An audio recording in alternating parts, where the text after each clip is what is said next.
Hi guys! So, pag first time nyo pa lang po dito sa page ko, well, welcome. It's Rosmely Tabilon po pala ulit. And ngayon po, may bago tayong guest na naman. And she is a mom of 4 boys. And she is a famous influencer as well. Let's welcome her, Mommy Grace! Hello! Thank you for inviting me. It's our pleasure, honestly. Well, thank you so much for your time as well. Let's introduce you to our audience. So, kung sino ka, and then yung anak mo, kung ilang anak mo, gano'n, yung ginagawa mo sa buhay, pinagkakaabalahan mo ngayon, and mga future projects mo. Okay, so I am Grace de los Santos, also known as Mommy Grace sa social media. Yeah. I am a full-time housewife with 4 boys, and I am a vlogger, social media influencer. Yeah. Okay. Ba't parang kinakabahan ako? Parang nag-iba yung ihip ng hangin nung kaninang kausap lang kita. Okay, first question. Let's dive into the first question. So, paano mo ilalarawan ngayon ang sarili mo bilang isang full-time mom at content creator? Paano ba? Alam mo, minsan akala ng tao may nagbago. Yeah. Kasi parang content creator ka na, unlike before, housewife ka lang, nandun ka lang sa loob ng bahay. Pero actually, wala naman nagbago talaga. It's still the same. I'm still Mommy Grace na nagluluto, naglilinis ng bahay, nag-aalaga ng mga kids. Kasi ang maganda sa trabaho ko, ang maganda sa pagiging social media influencer, yung kung ano yung content ko kasi, yun din naman yung yun talaga yung totoong ginagawa ko. So, every day. walang masyadong so hindi bago. hindi na mahirap like yung adjustment and everything. No, wala. Yeah. Like, how can you find balance like with your job as a content creator and your obligation as a mom to your kids? Kasi sometimes I know like kailangan mo din na mag-produce ng content like that. So paano mo siya napagsasabay lahat in one?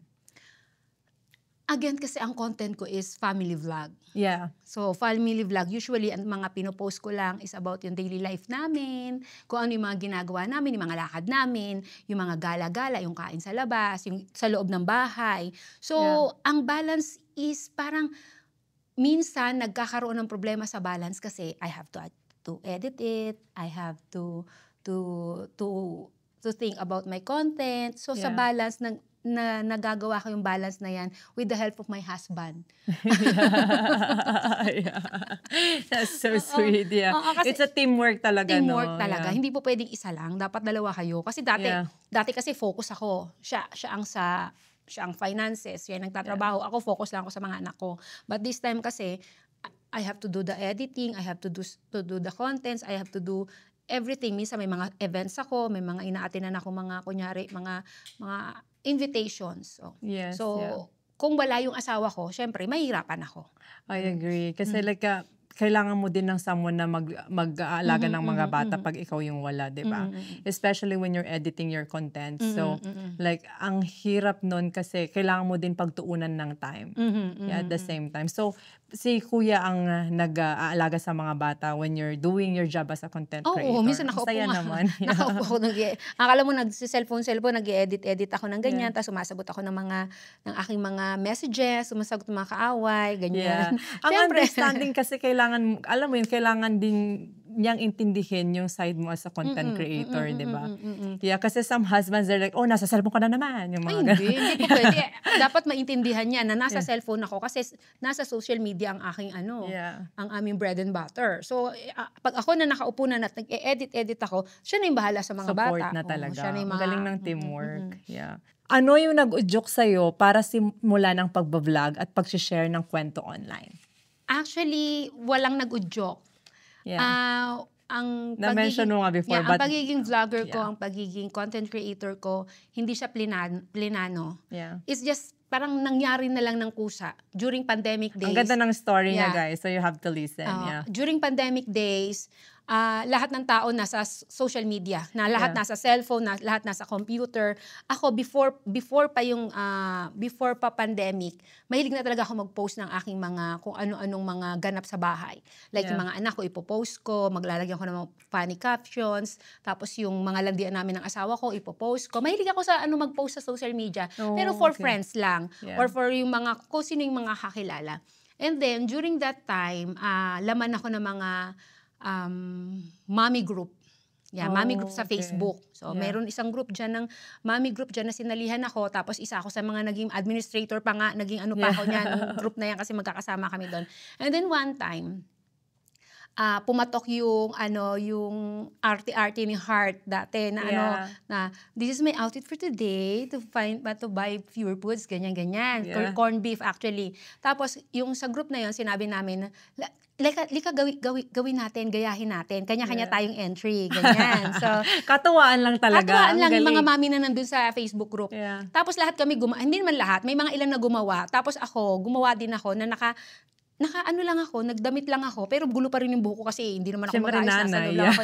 Nagdamit lang ako, nag-OOTD kasi mahilig ako mag-OOTD. Tapos karga-karga ko rito yung bunso ko, tapos yung isa kong anak ko ng ganyan, nagkakamera-kamera ako dyan. This is my outfit for today to buy diapers for my kids. Ganyan. Tapos nilagay ko doon sa Facebook group na yon.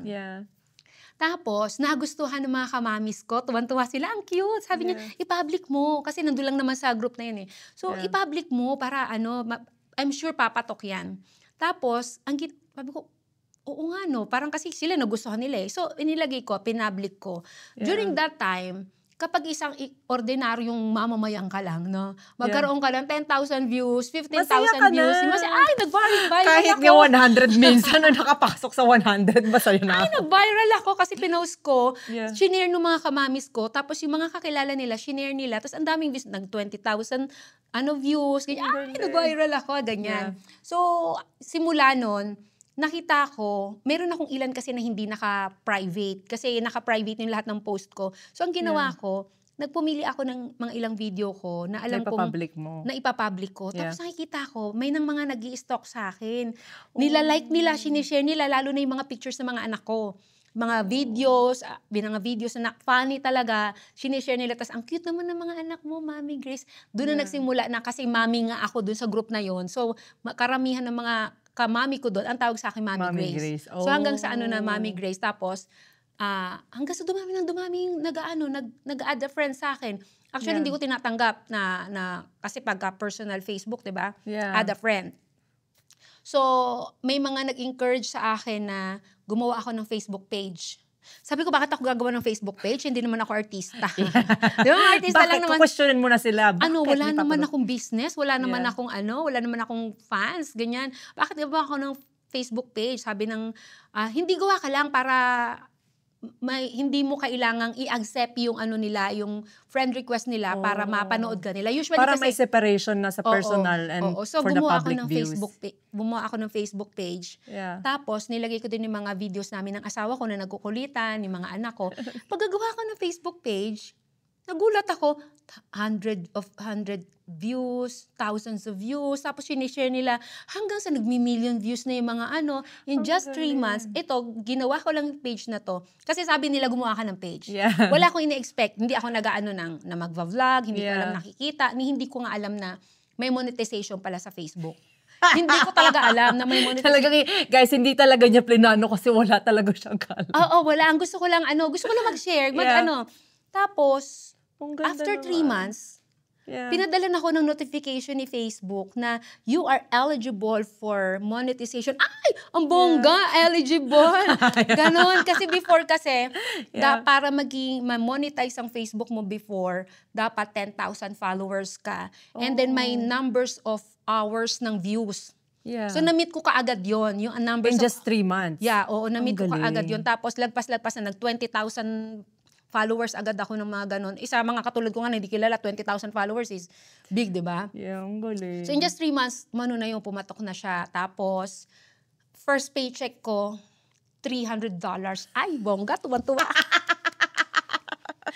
First time. Ang galing, Share ko lang, simula nang mag-asawa kami ng asawa ko, Disney princess ako. Yes.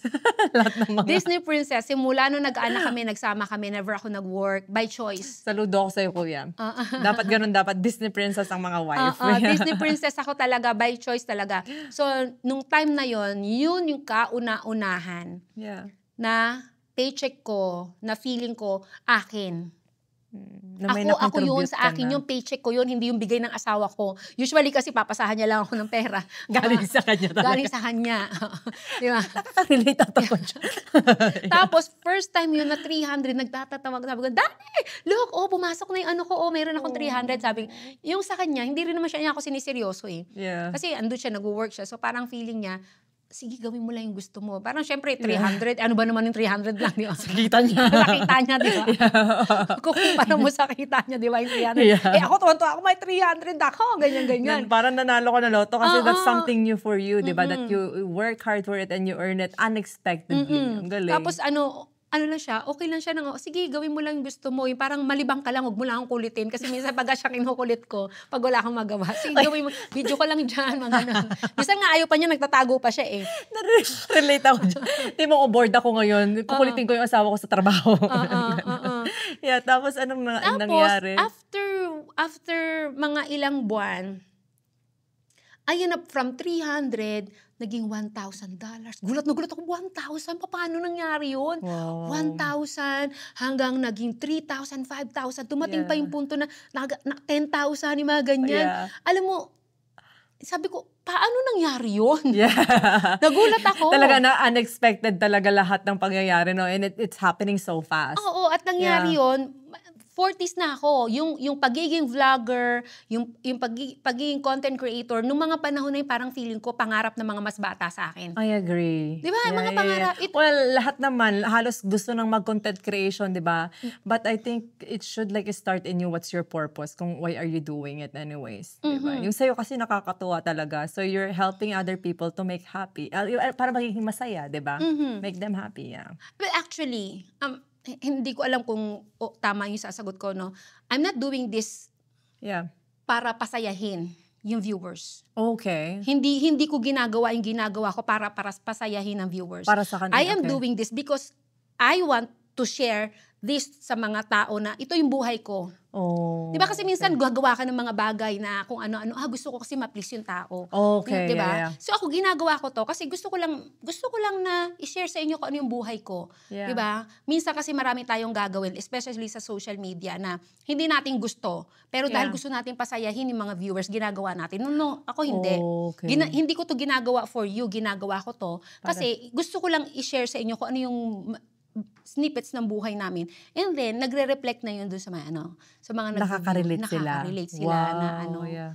And you focus sa family lang, diba? And then, like sa inyong mag-asawa, yung partnership ninyo, and yung experience mo din sa life. And then you said na like nangyari to unexpectedly. Yes, unexpectedly. Kasi sabi ko nga, ang personality ko kasi parang feeling ko hindi naman ako likable. Kasi, what made you say that? Kasi nga yung personality ko, nung una mo ba ako nakita, parang feeling mo, pwede mo na ako maging close. Parang, di ba, marami sa atin dito sasabihin, may mga nakakakilala sa akin, ang taray naman ito, parang feeling naman. Tapos, ang ano naman ito, masyado naman patola to, yung mga ganyan-ganyan. Kasi yun talaga ako. Yeah. Oo, medyo patola ako ng very, very light. At paka-feeling ko, kasi di ba, para maging isang social media personality ka, dapat likable ka. Dapat yung, parang alam mo yung gusto mo, dapat gagawin mo to kasi you want to please your viewers, di ba? Okay. Ako kasi hindi. Di ba? It's me, parang ganon. It's me, bahala kayo, tanggapin niyo ako o hindi. I like that. Ako din.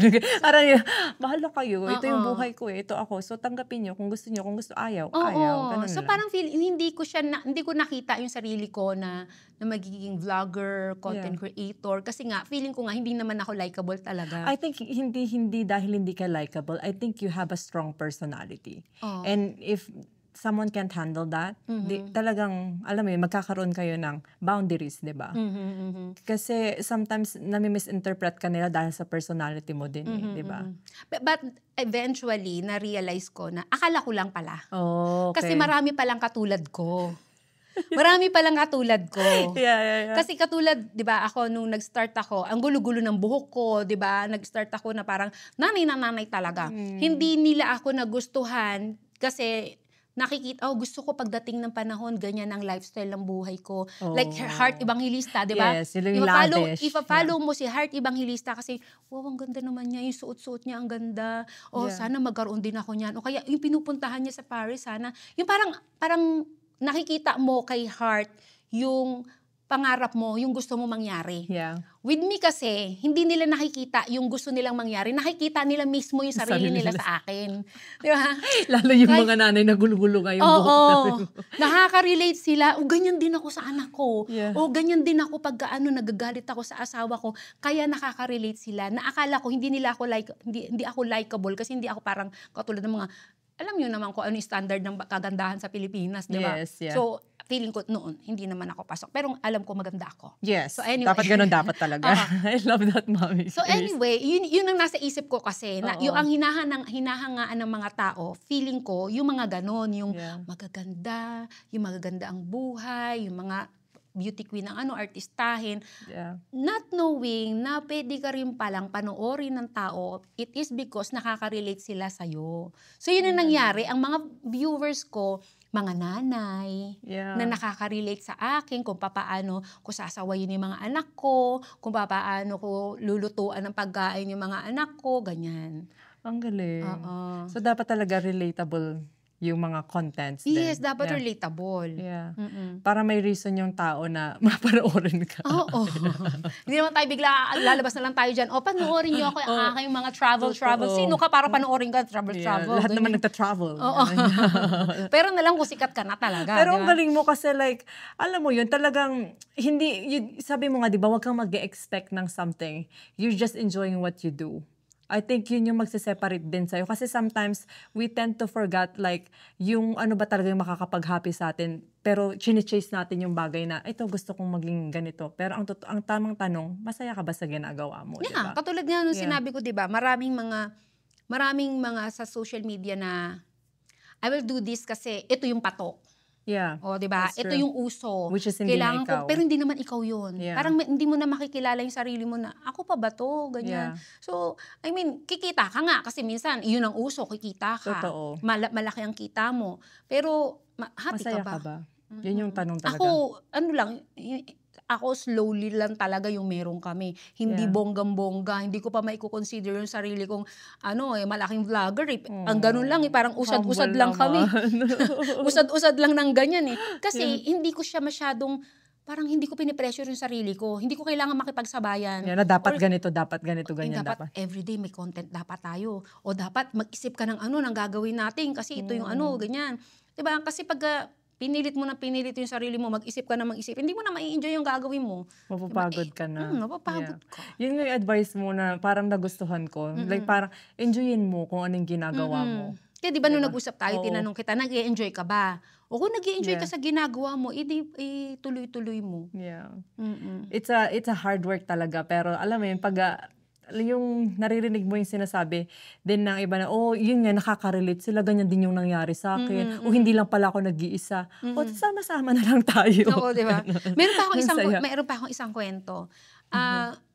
Aside from Facebook, sa TikTok din ako masyadong medyo nakilala rin sa TikTok. Okay. Nag-start ako dyan. Nung pandemic lang, sasayaw-sayaw, mga kalokohan, ng ganyan. And then one time, may mga nakikita akong content na about sa mga advice, mga motivational videos, yung mga ganyan. Gumagawa rin ako noon. Okay. Gumagawa rin ako na, nag-a-advise ako. Sa TikTok na lang yan. Sa Facebook talagang more of like yung family vlog yeah. sa Facebook. Yeah. Sa TikTok, kung ano-ano yung ginagawa ko doon. Pero meron ako doon na talagang dumami ang followers ko dahil dun sa pagbibigay ko ng opinion, pagbibigay ko ng mga motivational ideas, yung mga ganyan, mga motivational, mga kung ano-ano. But, nung time na yon, kung ako, sobra kong gugustuhin na dumami yung followers ko, i-maintain ko yung ganong image. Okay. Kasi yun ang gusto ng tao sa'yo. Yeah. Yun yung kailangan mong i-portray na gusto ng tao. But the problem is, nung napapansin ko na dumadami na talaga yung followers ko at they're already expecting na lahat ng content ko is about advice, about pagbibigay ng opinion sa buhay-buhay, na about pagbibigay ng mga motivational, kaya may root na mga kung ano ng mga videos. Tapos kapag lumiliko ako, kasi I'm funny, naughty ako, yung mga ano ko, yung mga ganyan. Pag lumiliko ako ng very, very like na mga ilang mga contents ko, sumasayaw-sayaw ako, maiksi ang short ko, mga sexy, magko-comment sila na ano, Mommy Grace, finalo kita, nakaka-disappoint lang po. As a mom, po parang hindi na po bagay sa edad nyo yung ganyan.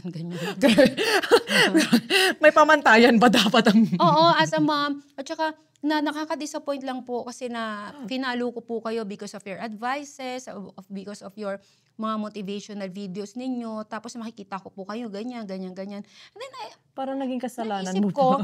ang mga viewers kasi, mamahalin ka nila kung ano yung gusto nilang makita sa'yo. So parang gusto nila akong ibak sa ganong image. Hindi nga ako yun eh. I mean hindi ako yun. Kaya ko magbigay ng seryosong advice. Kaya ko rin magpatawa, kaya kong sumayaw, kaya kong magdab na kung ano-ano. Ang galing nga. Pero ang problema, kapag lumiko na ako doon, ayaw nila. Sinadya akong ihinto.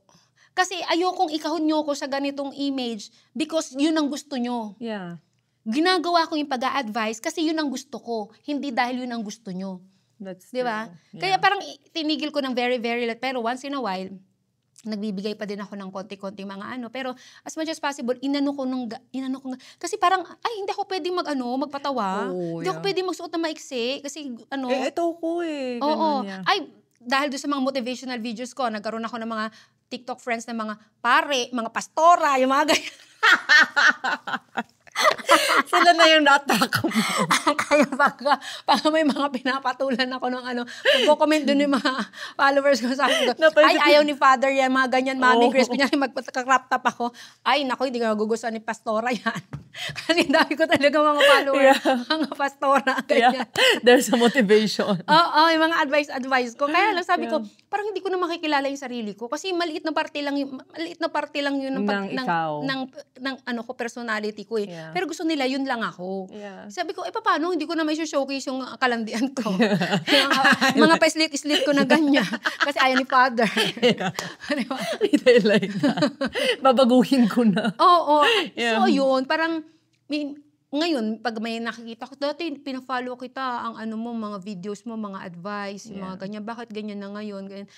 Kasi ayoko ng parang, hindi ako pwede pag nag-advise, hindi na pwede mag-short. Totoo. So, I think the main reason is that you have to be yourself talaga. Kasi guys, lulukohin lang ni Mommy Grace yung sarili niya kung ito yung ipupush ko, tapos ako naman yung nahihirapan at nasasaktan kasi hindi nga ako to, diba? Pero, I come to think of it na, alam niyo yun, yung kape nga kailangan ng sugar. So, kailangan din natin ng konting spice. Diba? Ako parang medyo may kikay ako. Kikay. Natawa ako kay Father. Kay Father, totoo. May mga father, may mga pare, mga friends sa TikTok. Pero ang galing kasi, like, na-navigate mo siya along the way na you know what your audience wants and alam ko kung hanggang ano yung kaya kong ibigay at hindi para sa inyo. Ang galing. Like, paano mo din na Miss Grace? Kasi I'm watching your videos. Ang galing mo, like yung mga dubbing. Pre-practice mo ba yun the whole time? Or I think talagang innate na lang sa'yo yun. Like skills mo na talaga. Or dati ka bang sumasali sa theater? Yung ganyan, nung nasa school ka pa. Hindi ko alam na may mga ganun pala akong talent. Hindi ko nga alam na pwede pala akong artista. Minsan pag may mga magdadaba ko ng mga umiiyak, kaya ko palang galing. Diba? Samantalang may mga umiiyak dyan yung mga anak ko, di ba? Kunyari, nag-aaway-away sila ng ganyan, tapos magdadaba ko, ganyan. Naiiyak ako doon sa mga dubbing ko, pero kahit may maingay dyan, kahit nagkakagulo sila, kaya ko pala. Ang galing. Hindi ko alam na may talent pala akong ganun. Okay. Kaya ko pala. Yeah. So, grabe na lagi mga inisip mo na parang hindi mo kaya mo pala. Yeah. Oo. Hindi. Yun yung mga talent na hindi ko alam na meron pala ako. And dahil sa social media, na-discover mo na meron ka. Ang galing. Dahil sa TikTok. So, ito naman for your family. So, ilan ang anak mo at ano yung mga pangalan nila? And then, tell us kung anong klaseng mga bata sila, bawat isa sa kanila. 4 yung anak kong lalaki. Si Kuya Adam is 19 years old. Jacob is 10. Yeah. Abram is 8 and Aaron is 7, di ba? Sa dami kong anak, nakakalimutan ko. Kasi napapabalik-baliktad ko pa Yung pangalan niya. Minsan, may time nga na yung puso namin natawag ko yung anak ko. Sa dami nga ng anak ko, minsan nasasabi ko na lahat, yung bunso pala yung tatawagin ko. Sabi ko pa yung Albert, AJ! Dapat yung asawa mo tatawagin mo kaso mga anak ko nasasabi ko. That is so amazing. So anong personalidad meron sila? Yeah, Kuya Adam is working na. Wow, Nagpa-part-time siya. Yeah. And Kuya Adam is very like daddy. Oh. Tahimik, yung mga ganyan. Tahimik pero mapang-asar. Hindi mo makikita yung funny side nila outside our house. Yeah. Same Sa sila inyo ng lang daddy talaga. niya. Makikita mo lang yung funny side nung kami-kami lang. Pag may ibang tao, hindi mo makikita yung funny side nila. Ganun sila, parang kamisteryoso. Tingnan mo, yung ganyan, ang bait-bait ng itsura ng asawa ko, no? Ay, Day, sinasabi ko sa'yo. Yung mga punchline ko. Nag-e-evolve ba sa loob ng bahay? Ay, yung mga punchline ko minsan sa mga ano ko, galing sa kanya yon. Oh. Sabihin mo ganito, ganyan. Pero pag sabihin ko sa kanya na, ikaw magsabi, hindi niya kaya. Pero ganun, same sila ni Kuya Adam. So siya yung parang brain din. Oo, yan. Yung mga ideas na yan. Yeah. Tapos si Jacob is more on tahimik din na bata. Tahimik pero I don't know, parang sa mga anak ko, siya yung parang emotionally na madaling magtampo, yung mga ganyan. Yung kailangan mong ingatan yung mga sasabihin mo. Kasi yung mga batang laki dito, alam nila na, oh, you hurt my feelings, yung mga ganyan. Di ba? Di ba? You break my heart. Oh, yeah. Yung anak ko din. Don't say that, mom. Ganyan. You're gonna hurt his feelings. Ganyan. Yun si Jacob. Tahimik lang yun. Kung di mo kakausapin, hindi magsasalita. Nakaka-relate ka talaga sa mga sinasabi. Yeah. Tapos Abram is, Abram has mild autism. Yeah. So, siya yung baby namin. Pangatlo ko. Siya yung pinaka-baby namin kasi nga, syempre, may mga instances na may mga bagay na hirap siyang i-communicate kami. May Ganun. mga special needs siya. May mga special needs. Actually, wala naman talaga special needs. Okay. Kasi ang situation ni Abram very, very mild autism. Okay. More on delayed yung speech niya. Oh, sa speech lang. Sa speech. Pero yung mga needs niya, meron lang siyang pili lang yung mga medyo sensitive lang siya sa mga pagkain. Okay. Ganyan. So, picky eater siya. And sa edad niyang 8 years old, hindi pa siya marunong maligo ng sarili niya. Si mami pa, hindi pa rin siya marunong ng sarili niya. Pero minsan, unti-unti, nakakapagbihis na siya, nakakapag-toothbrush na siya ng sarili niya. Independent na rin naman siya. Pero may mga bagay siya na dapat sa edad niya, ikaya na niyang ginagawa. Yes. Yeah. So, yan ang pinaka-baby namin. Tapos, ang bunso ko, si Aaron, yan ang Mommy Grace. Nakuha niya yung personality mo. Nakuha niya yung personality ko. Okay. Personality ko, parang feeling ko, kung meron mang male version ni Mommy Grace, si Aaron, napakataas ng EQ ng batang yun. Yeah. Talagang, alam mo, sabi ko nga sa mga 4 na anak ko, ito yung feeling ko magiging chick boy ba? Alam mo, magaling siya mong bola. Magaling magsalita. Yes, kunyari, alam niya kung papaano kanya sasabihan na hindi ka ma-hurt. Like sasabihin niya, you know what, mommy? You are pretty with your makeup on and you are pretty with your dress. Kunyari, nakita niya to. Yeah. She doesn't like this one. Yeah. Yung pa-slit ko na ganyan.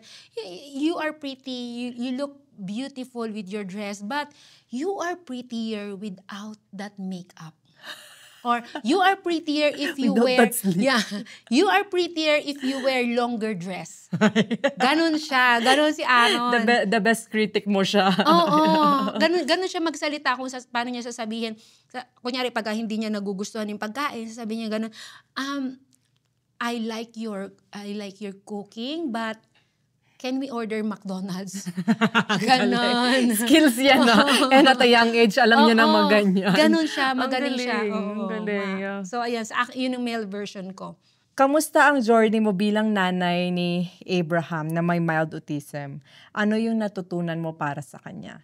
And you might wanna share some insight din, like in comparison, yung experience mo here and then sa Philippines. Kasi I think mas kulang ang funding na government sa Pilipinas pagdating sa, yung may mga mild autism, yung mga may mga special needs and stuff like that na mga bata, which is dito kasi sa Canada, parang they are like parang tinitake care sila ng government din, 'di ba? Parang meron ding ambag yung gobyerno dito and may mga programs din for sure dito sa Canada. You might wanna enlighten us with your experience. Baka kasi may audience tayo din na gustong malaman din or kailangang marinig coming from other mom perspective. So, Abram has mild autism, more on ano siya, speech delay. Yes. So, nung nalaman ko yon, actually, before pa siya ma-diagnose, before pa siya kailangan kasi ma-diagnose siya, di ba? So, before pa siya ma-diagnose, alam ko na. Alam ko na kasi nagbabasa-basa na ako ng mga sa Google, nag-ano na ako, and may mga red flags ako nakikita dun sa kanya. Pero, yun nga, very mild lang.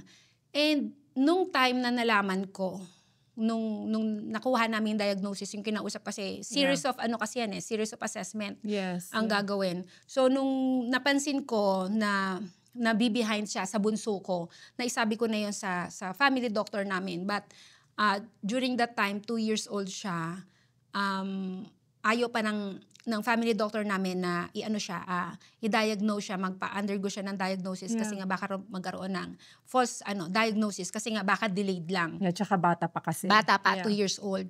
Pero nag 3 years old na siya, nakikita ko na siya na talaga na sobrang behind na siya. Kasi every month mayroon kang mga check-up sa family doctor mo. Kahit yung family doctor namin, napapansin niya na limited lang yung mga words na nasasabi niya. Okay. Tapos nako-compare ko pa doon sa bunso ko. So, 3 years old siya, sabi ko, kailangan ko na siyang maipa-diagnosis. So, ginawa kami ng letter ng family doctor namin para makapag-apply for diagnosis kasi libre naman ang magpa-diagnose dito sa public. Libre naman siya. Pero, ipapasok ko na kasi siya sa sa parang daycare ko siyang ipasok para magkaroon siya ng para makapag-socialize. Yes, makapag-socialize. But feeling ko kasi pag ipinasok ko siya sa daycare, gusto ko, alam ko na kung ano yung niya. Yung status niya, yung standard niya, para alam ko kung paano ko sasabihin doon sa may may-ari ng daycare, kung paano nila i-approach. Kasi hindi ko pwedeng sabihin makulit lang or kaya hindi nakakaintindi. Kasi wala nga, hindi namin alam Or yung right intervention kung ano yung steps na gagawin, di ba? Kasi dito sa daycare nito, alam nila kung mayroong autism yung bata, alam nila kung ano ang approach. So, hindi ko siya maipasok kasi nga wala nga kaming diagnosis. So, ang ginawa ko, since hindi pa kami na-approve or hindi pa kami nakakuha ng appointment, nagbayad ako ng private diagnosis. Kasi sometimes it takes time din, di ba? Years. Years ang iintayan mo kasi. Unless urgent talaga, yun yung ipaprioridad nila. Kung private kasi, babayad ka lang. So, nagbayad ako, siguro gumastos kami doon ng mga 4,000 para sa diagnosis, series of assessment yon. Tapos, nung sinabi sa amin, nung doctor na, Abram, ika-categorize namin siya as autism. Kasi, isi-share ko lang kung bakit autism. Medyo nalito rin sila. Medyo, mismong yung mga nag-diagnose sa kanya, medyo hesitant sila. Nga ba? Kasi may cognitive assessment sila, speech, basta tatlong yun na nahihirapan sila na parang papasa na hindi. Parang pasok sa side na to, na pwede din naman siya dito. Parang ganon. So, ganyan. So, pinaliwanag sa akin nung doctor na kapag kinategorize namin si Abram as autism, mayroon siyang autism, alam mo ang stigma ng isang taong kinakategorize na autism. Whether we like it or not, iba yung stigma ng batang or yung tao na ikakategorize na may autism. But, since ang pinaka-major problem natin yung speech niya, and kung okay sa inyo, kasi ako talaga, malaking factor talaga delay ang speech niya. Pero meron pa rin talagang medyo, may mga bagsak siya sa mga mga assessment niya. Meron naman siyang pasa. So medyo parang very, very mild lang talaga yung autism niya. Sabi nung doctor, kung ikakategorize ko lang siya ng delayed speech, mahal ang speech therapy dito. At hindi ang covered ng government. Yes. Pero lalo na kung hindi naman ganun kalala yung niya, yung delayed niya. So, but if we will categorize Abram na may autism spectrum, pasok yung mako-cover ng fundings yung speech therapy niya. Ang galing, pero at least parang pro-client sila, no? Yes, oo. Pero you have to decide. I mean, ako kasi, ang nakikita ko yes, nakikita ko meron siyang mga karakteristik ng isang batang may autism. May karakteristik talaga siya nakikita. But more on ang pinakaano talaga nila yung speech nila Parang hindi rin, parte sila naguluhan na So, mag-decide kayo mag-asawa kasi kaming dalawa nasa Zoom, mag-asawa na you have to decide ano ba talaga yung ano nyo. Kasi marami tayong pwedeng makuhang help from the government kapag nasa autism spectrum. Sabi kong ganun, I don't mind kasi ready na ako noon nasa isip ko na yun, ready ko na kasi nakikita ko talaga na sobrang behind And ko you siya. wanna get help because it's your kid, diba? I don't mind. I don't care kung ano sasabihin ng mga tao kasi dati pagka sinabi na may anak kang may autism, parang sasabihin nakakahiya, na anong ganyan. Sabi ko, I don't care. Ang gusto ko mabigyan ng intervention yung anak ko kung ano man help na pwede ko makuha. So, yun, inano siya na, yun nga, meron siyang very mild autism spectrum.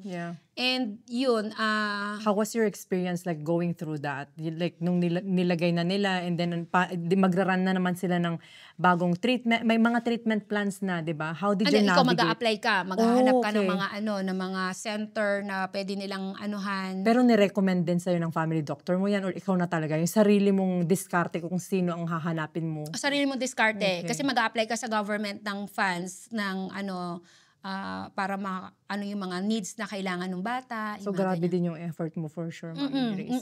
Sobra. And aside from that, nung time na sinabi nga na may autism si Abram, hindi ako parang, nakakahiya, may anak akong ganito. Alam mo, ang worry ko kung bakit umiyak ako noon, alala ko noong time na yun, umiyak ako, it's because, naiyak ako.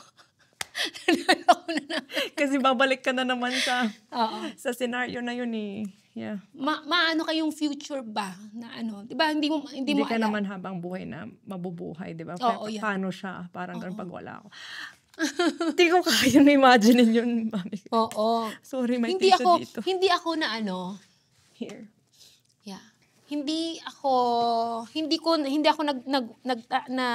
naisip na meron akong anak na na may autism, yung sasabihin ng ibang tao. Parang naisip ko, wala akong pakialam sa inyo. Ang inaano ko nung dati, paano kaya yung anak ko? Yung parang may mga nag-overthink ka na sana bago ako mawala kami ng daddy niya. Sana na-ready na namin siya. Na kaya na niyang lumaban, kaya niya ng yung sarili niya. Yung mga ganong worry. Kasi as a parent, alam mo talaga na cruel ang mundo, diba? And you wanna prepare your kids for that. And knowing na, sabi mo nga na yung anak ko ganito, ganyan, diba? So, yun yung worry mo. Kasi yung tatlo ko, yung tatlo ko kasi parang feeling ko, kaya nila lumaban. Yung si Abram kasi, yun lang yung parang sabi ko, paano ayoko namang ibigay yung burden. Hindi ko pinalaki yung mga anak ko. Ngayon, maliliit pa sila. Ang pinapaunawa ko sa mga anak ko, intindihin nyo kung ano yung situation ni Abram, pero I am not giving them the burden na alagaan yung kapatid nila. Kasi, mahalin nila yung kapatid nila, sapat na yun, pero hindi ko binibigay yung burden. O pag nawala kami, alagaan nyo yung kapatid mo, ha? Ang gusto ko lang, mahalin nyo yung kapatid nyo, look after him, kapag hindi ko binibigay yung burden. Kaya kami mag-asawa ang naghahanda para doon kay Abram. So, yun. Ano yung prepare mo na gawin for him just in case dumating yung time na yun? Hindi, syempre yung mga bata pa siya syempre ikaw yung lahat ng intervention iaano mo sa kanya, lahat ng help na pwede mo ibigay. Tapos ikaw yung sa loob ng bahay naman kasi talaga manggagaling lahat kung paano mo siya i-ready sa loob ng bahay mo talaga. Ang galing. Grabe yung effort mo din na sa mom mo. I can relate. Ano yung pinaka-proud moment mo bilang isang nanay sa 4 mong mga anak? Pinaka-proud moment ko every time na may magsasabi sa akin na, ang babait ng mga anak mo. Wala Kasi ikaw yun reflection sa'yo yun as a parent. Walang kahit isa sa mga nakakakilala sa amin na magsasabi na, yung anak mo napakaganito, masama ng ang kulit-kulit, mga ganyan. every time na may makakasalamuha kami, mga anak ko na andyan, ang sasabihin nila, ang babait ng mga anak mo. Yeah. 'Di ba? Ang image ko sa social media, palaban, palengkera, taklesa, o 'di ba? Whatever. Whatever, patola, ganyan. Yeah, bahala ka Pero dyan. hindi yun ang nagde-define. Wala akong pakialam sa inyo. Madi-define mo ang pagiging magulang ko. Hindi mo ako i-judge because dahil ganito ako magsalita, ganito ako manamit. Hindi mo ako ma-judge yan. Ma-judge mo ang pagiging mabuting magulang ko pag nakita nyo yung mga anak ko. Yeah. Yan ang pinaka-flex ko talaga. Flex talaga yun. Kasi, like, alam niyo yun, minsan may mga sakripisyo ka na kailangan gawin, pero pagdating sa anak mo, you're willing to sacrifice yourself. Yes, oo. Yung sakripisyo, okay lang maging full-time mom, okay lang na wala akong career, pero yung alam ko na hindi ko napabayaan or na-neglect ko yung role ko as a mom sa mga anak ko for them to be a better person. Diba? I think yun talaga yung pinakamalaking flex. Oo. Yeah. Hindi mo kailangan ng maraming pera. Oo.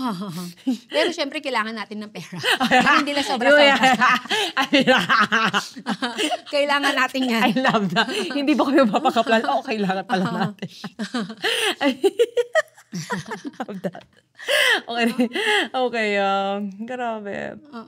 And usually, like, paano tinanggap din ng, di ba usually you're explaining it to your other kids na mahalin mo niyo si Aaron, ganito, ganyan. Abram. Oh, sorry. Abram.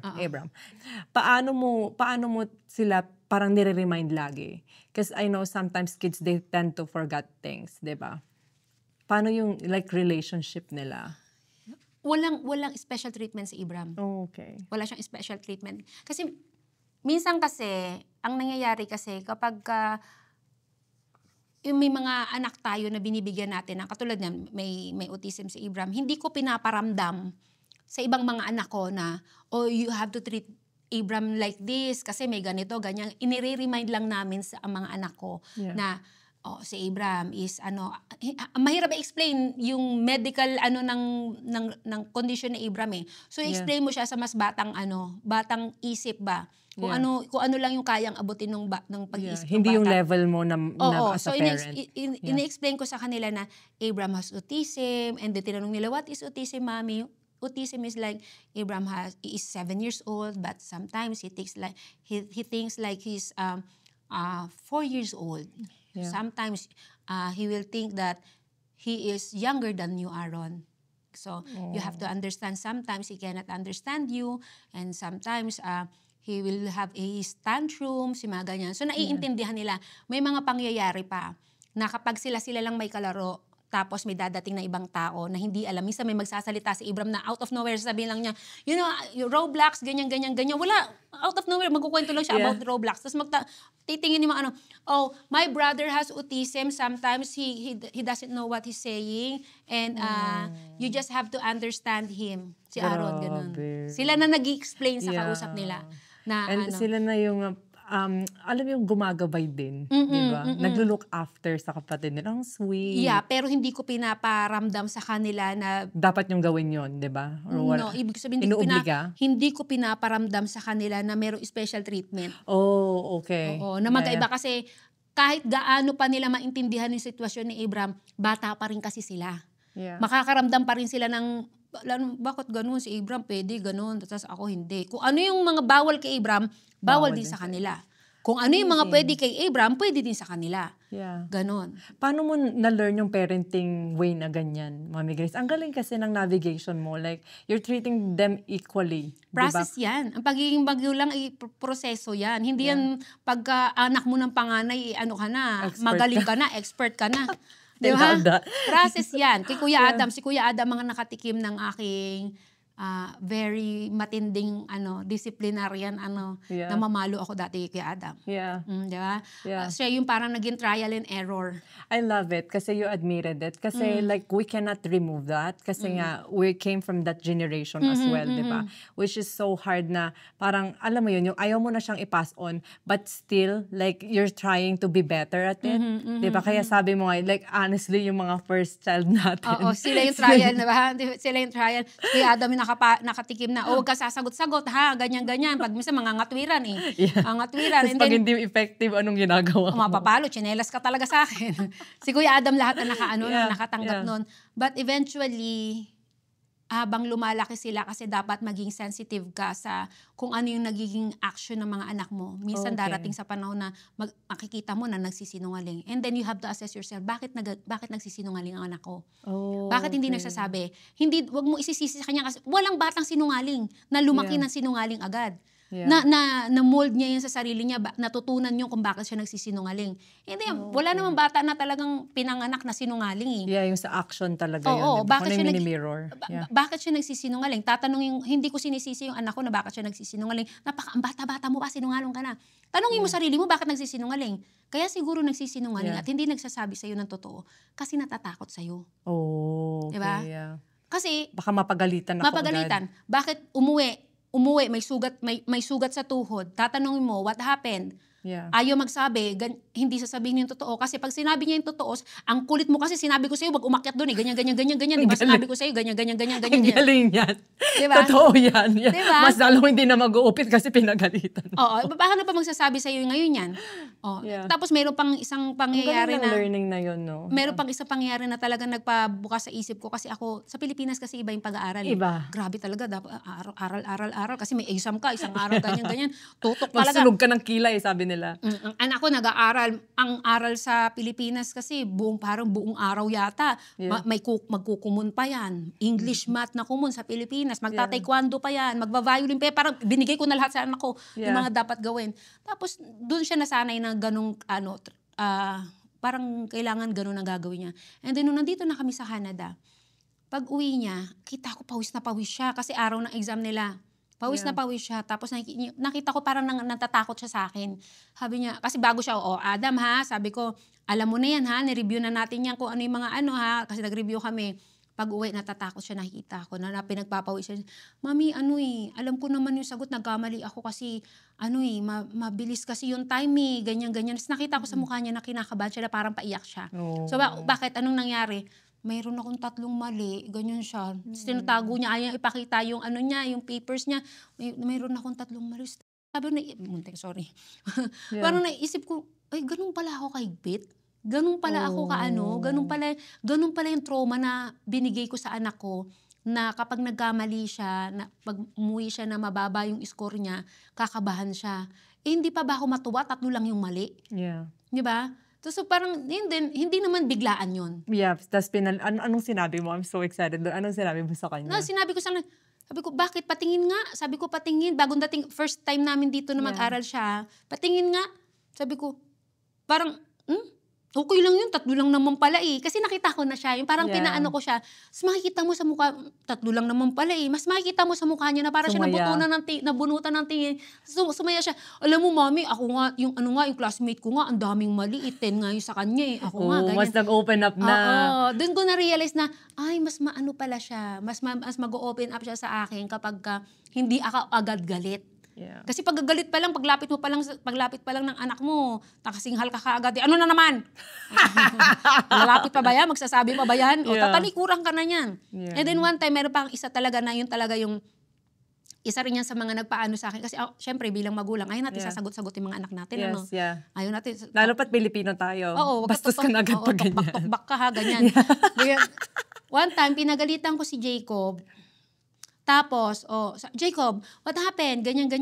Tapos nangangatwiran. Wait, mami, ilang taon na si Jacob dyan? 10 years old. Okay. Nito lang, 9 pa lang yata siya last year yun. Yeah. Tapos, parang sinabi ko sa kanya, medyo iba yung tono ng boses niya. Yeah. Sabi ko, Jacob ha, you have to fix your voice. Ganyan, syempre English, mahirap-hirapan tayo sa diba? You fix your voice, diba?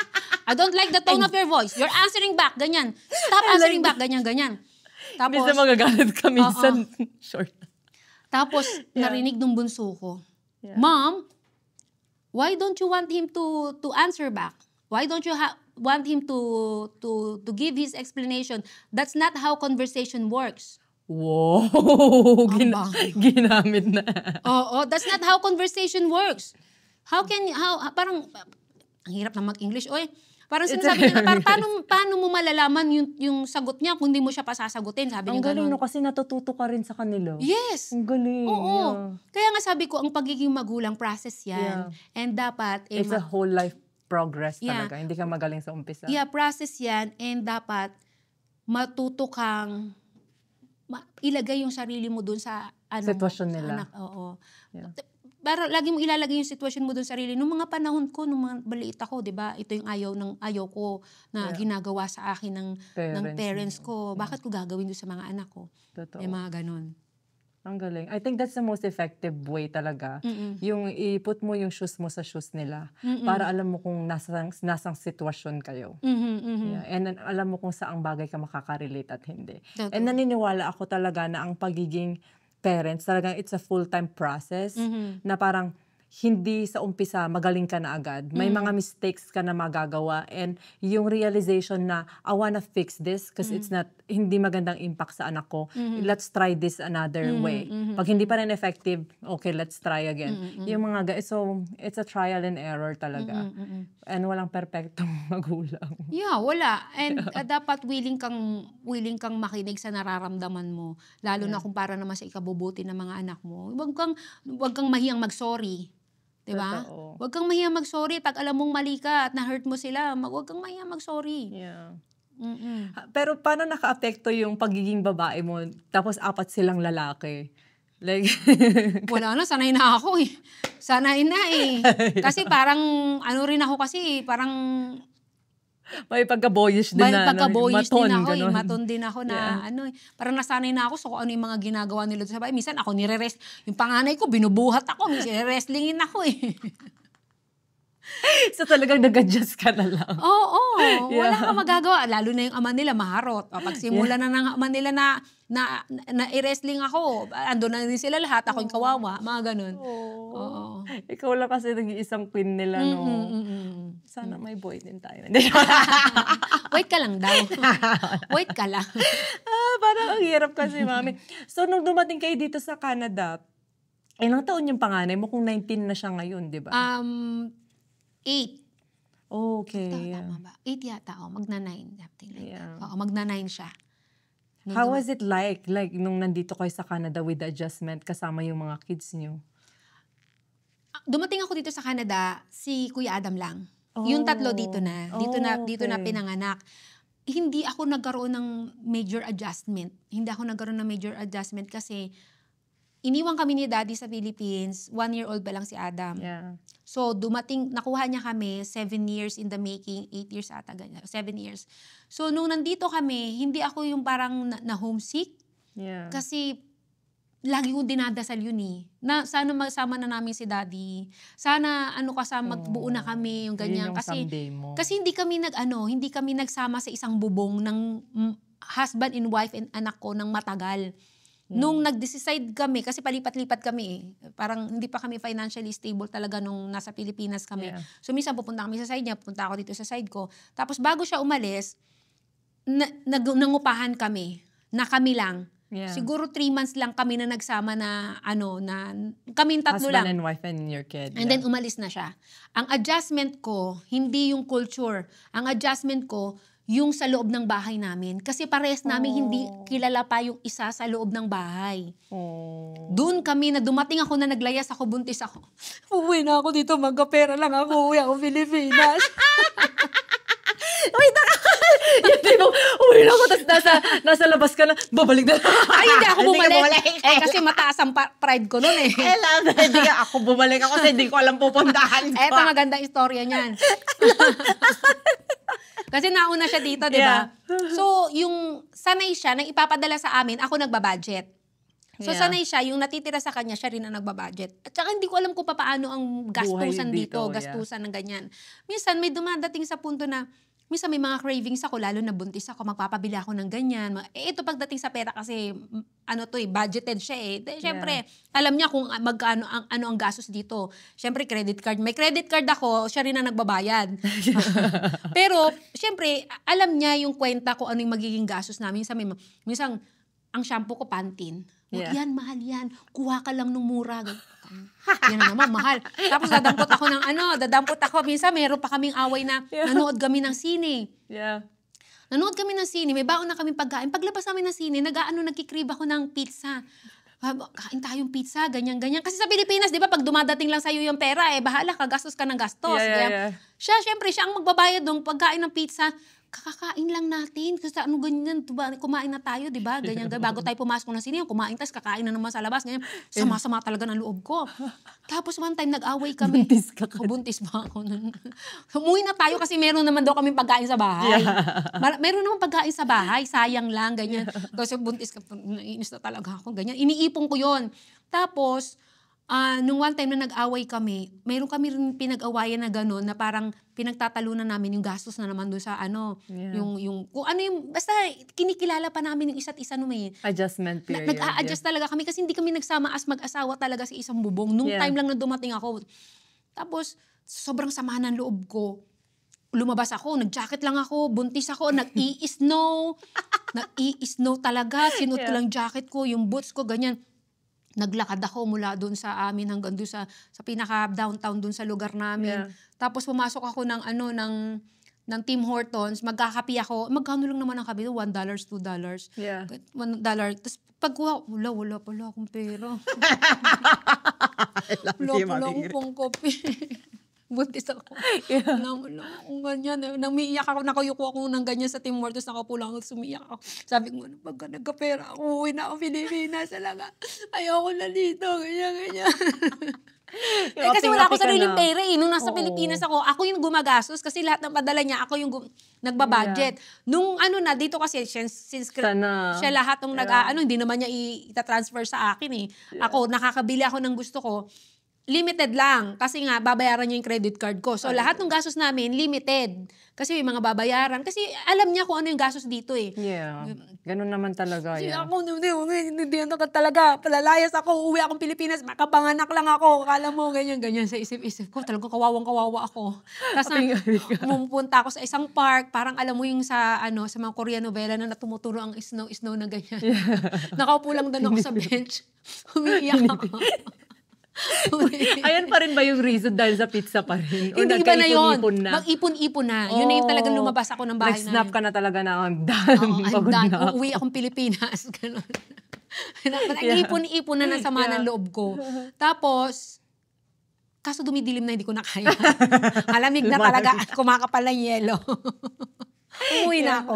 Pag pauwi ko, nakita ko sila mag-ama, si Adam at saka si Daddy, pabalik dun sa loob ng bahay. Yung pala, inikutan na nila ako, hinanap na pala nila ako. Umiikot na daw sila, pababalik. Tapos pagalingon ni Adam sa akin ng ganyan. Niya ako, Mommy, where have you been? Ganyan. Hinanap po namin ni Daddy. Ganyan.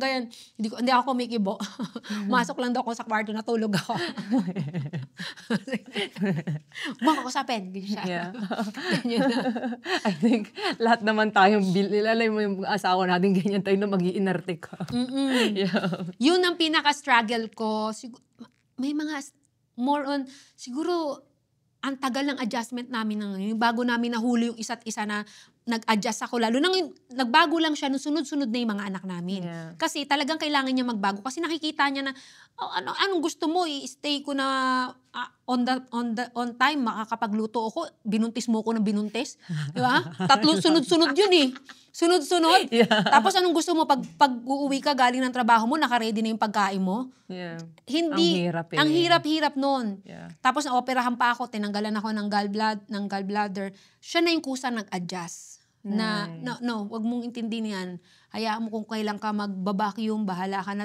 Ako. Kunyari, minsan siya na gumagawa, kahit may trabaho siya, bago siya pumunta sa trabaho niya, siya na yung magluluto. Teamwork siya talaga, no? Doon na namin nakita, after 3 years na nandito na kami sa Canada. 3 years yun, natatandaan ko kasi parang yun yung mga panahon na wala na kaming away talaga.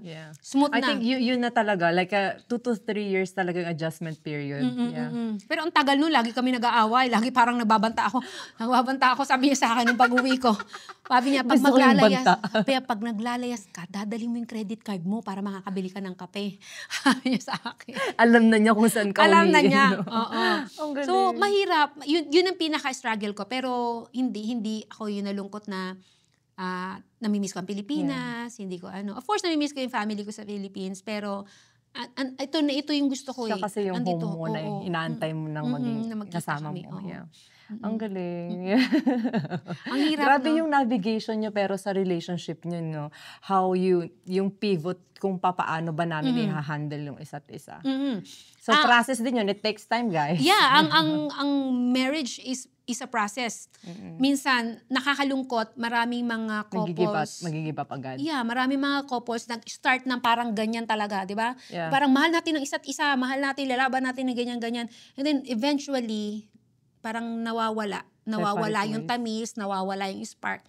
Ako, sobrang proud ako sa relationship namin. Nag-start kami na parang hindi kami ganun kaano.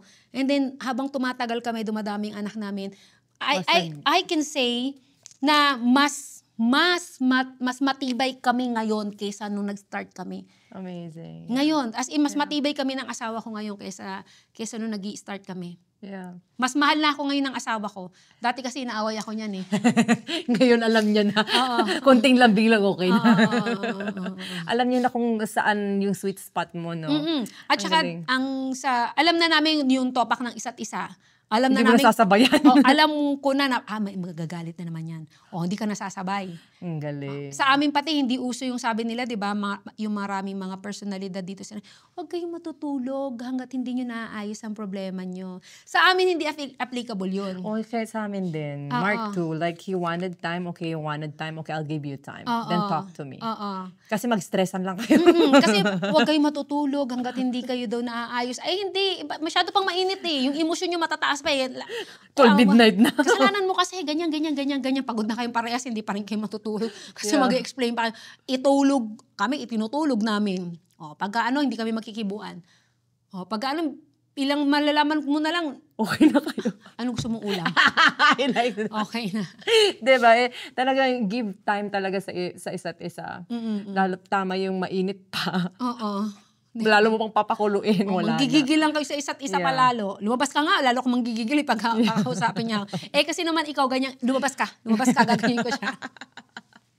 Maigi na natutulugan ka na lang ninyong isa't isa eh. Yeah. And then siya kapag usapan, hindi naman kasi ibig sabihin guys na pag nag-away kayo, wala, nakatapusan na ng mundo. Oo. Huwag ka namang OA. May mga struggles lang ako inside na kailangan kong labanan and then ipagpabukas na natin. I love that, Dami Grace. Okay, next question. Alam mo yung sobrang sarap na ikwentuhan natin.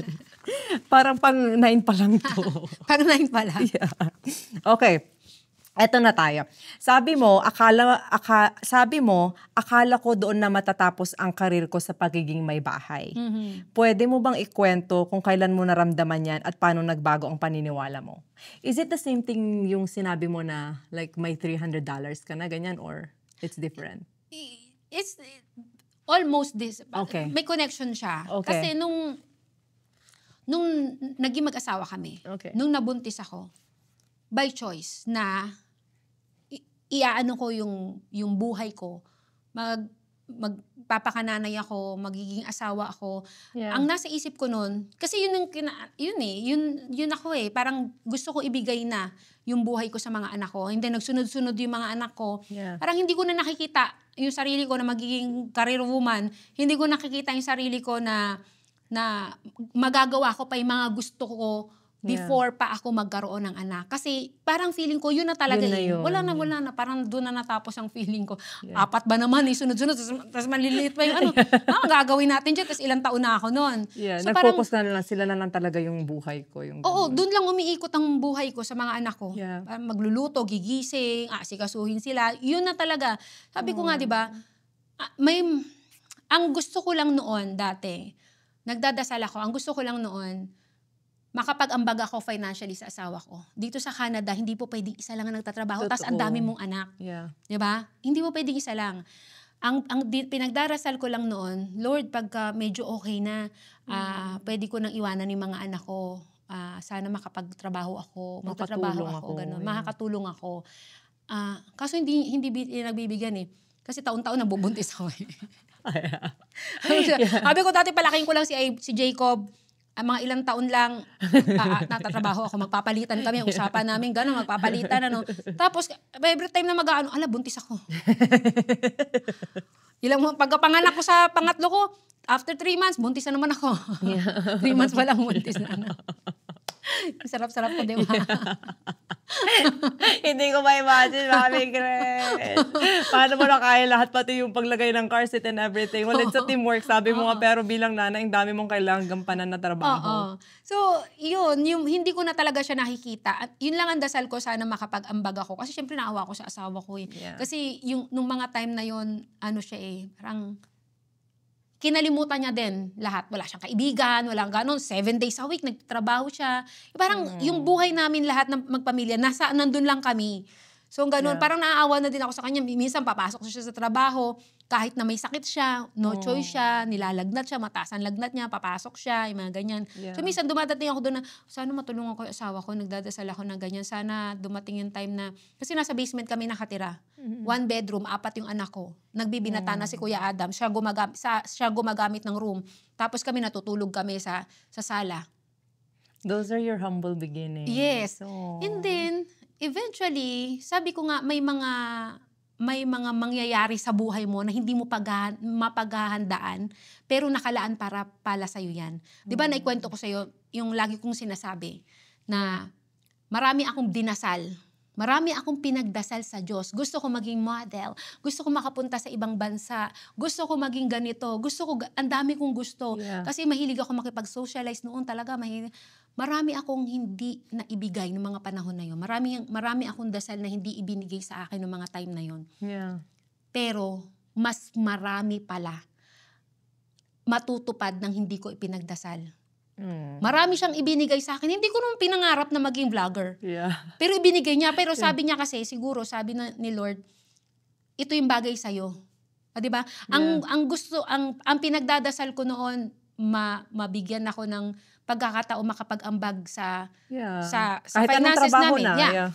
Pero siguro sabi ni Lord, kung magtatrabaho ka, papaano yung mga anak mo? So anong binigay niya sa akin? Ang binigay niya sa akin, makakapag-ambag ka financially, maaalagaan mo pa yung anak mo. Kaya binigay niya ako ng chance na magkaroon ng vlogging, di ba? So doon ko napatunayan na minsan may mga nakalaan para sa'yo na wag kang mainip. Totoo. Diba? Yung Wag kami redirection. kasi ibibigay niya talaga sa'yo yan. As in, saktong-sakto sa kung anong tama para sa'yo. Diba? Sino mag-aakala? 42 o 43 na ako nung nagkaroon ako ng chance na magkaroon ng vlog. Yeah. Pangarap ng mga bata to. Pero bakit sa akin ibinigay? Kasi nga nagdadasal ako. Sabi niya, oh Lord, na magbigyan mo ako ng chance na financially. Sana pa? Sabi ni Lord, pag financially ka dyan, paano yung mga anak mo? So, binibigyan kita ng trabaho ngayon. Andiyan pa rin yung mga anak mo. So, ayun. So guys, talagang God can move mountains. And Totoo. yung prayers talaga, something that you ask, sometimes hindi niya ibibigay yun agad-agad. Pero pag binigay niya sa'yo, ay grabe naman. Sobra-sobra. Alam niya kung ano yung para sa'yo. Yeah.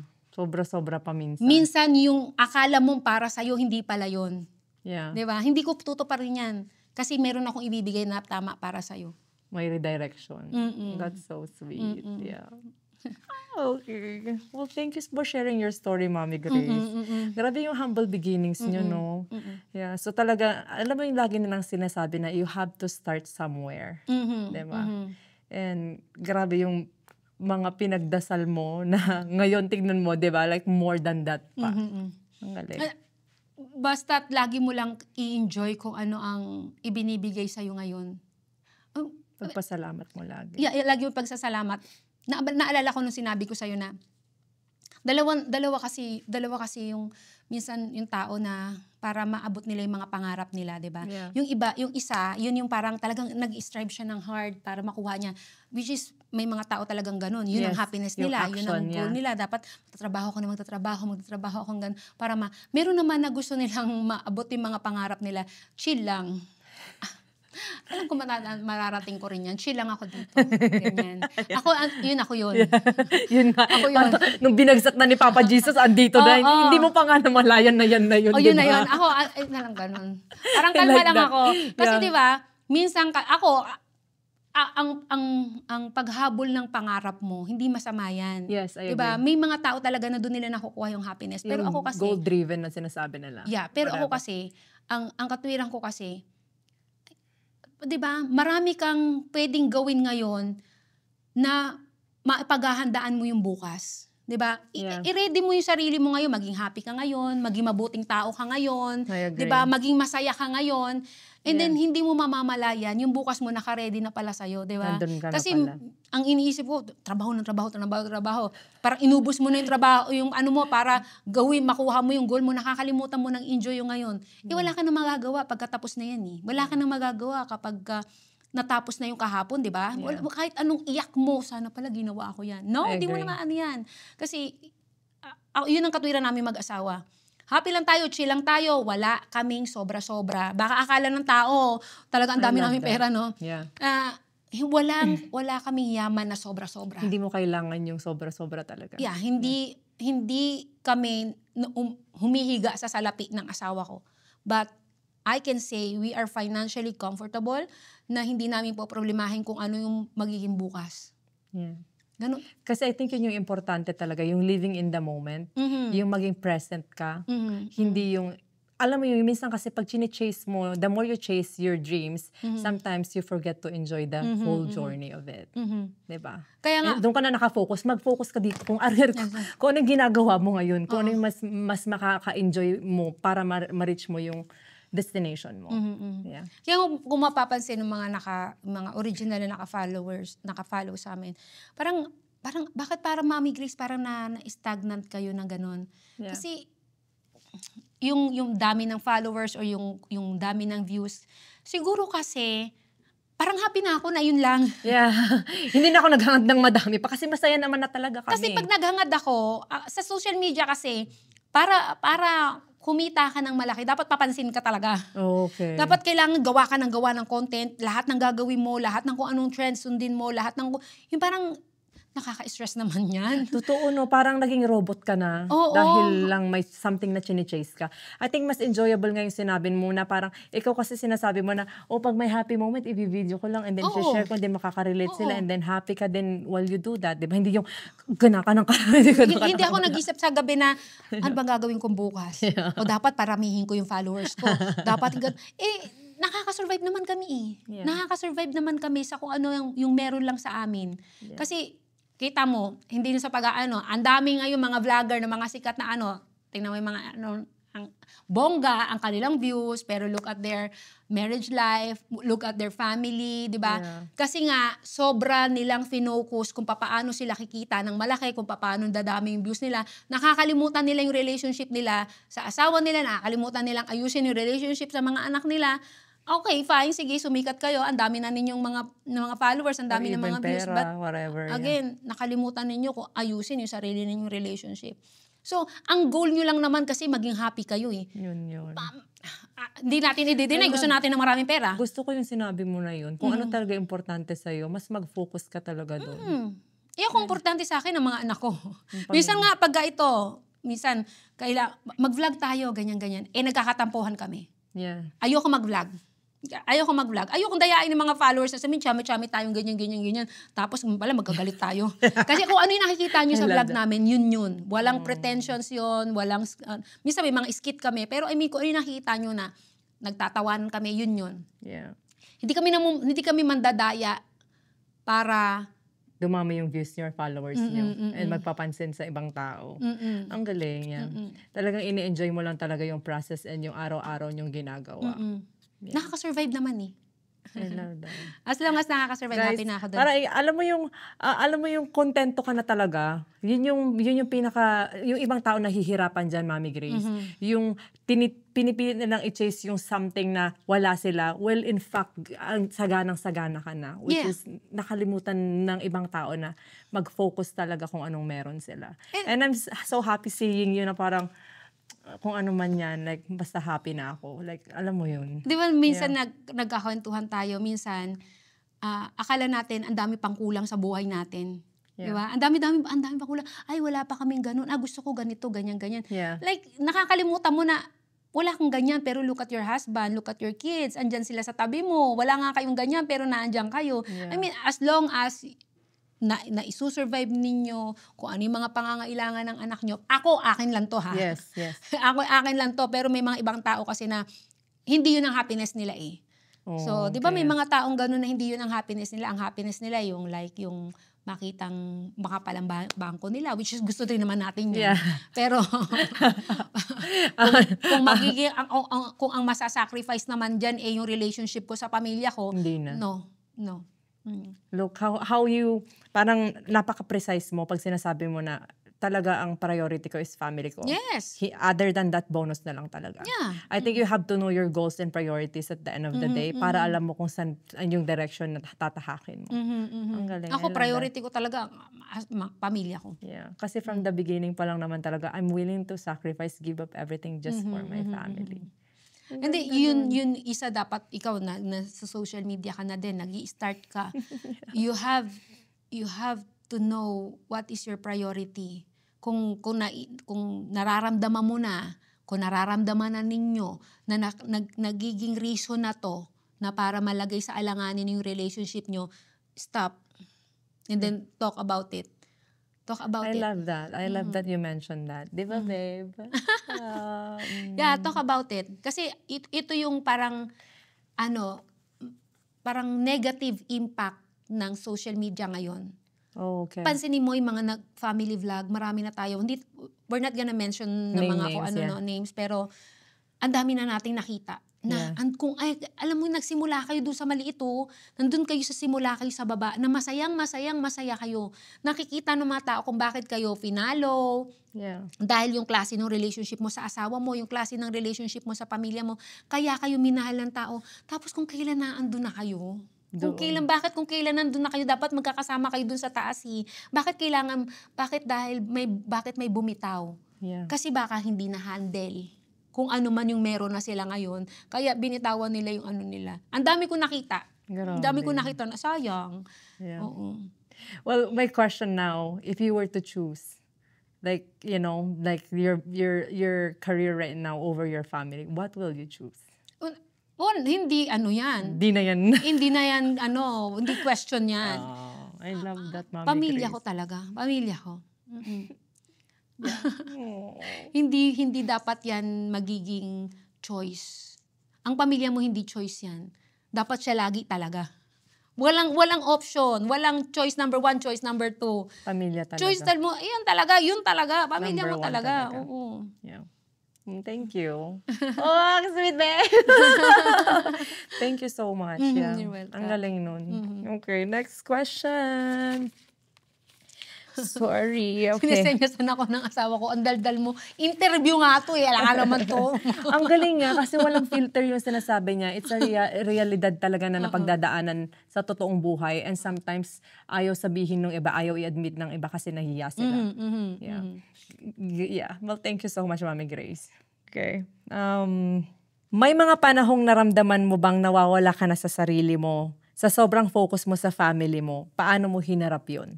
So, being a mom, and then being yung Grace talaga.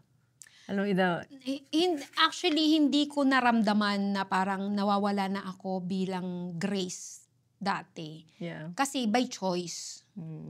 By choice, ginusto ko to. Ginusto ko na mag-focus ako sa family ko, mag-focus ako sa kung ano man yung binuo namin ng asawa ko. Kinalimutan ko yun. Kinalimutan ko yung Grace na mahilig pumarty, yung Grace na mahilig kinalimutan ko yun kasi nag-focus ako sa family ko. Yeah. But hindi ko akalain na kahit kinalimutan ko na yun, mabibigyan pa pala ako na chance na babalikan si Grace na yon. Di ba? Kasi look at me right now. Yeah. Nakakapagsuot na tayo ng ganito. Ito yung gusto ko dati. Yes.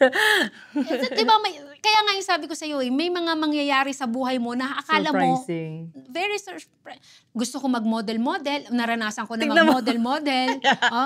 Gusto ko mag-travel, nararanasan ko nang pumunta sa mga lugar nang hindi ko magagastos, yung mga ganyan.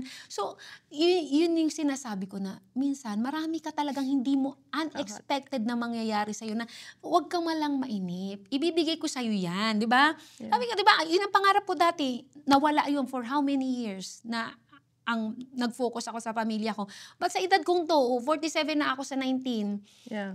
Ngayon ko pa mararanasan to. Kaya nga minsan nakakakuha ko ng bashing. Ano ba yan? Kung kailan matanda ka na, saka ka pa pumaparty sa bar ng ganyan.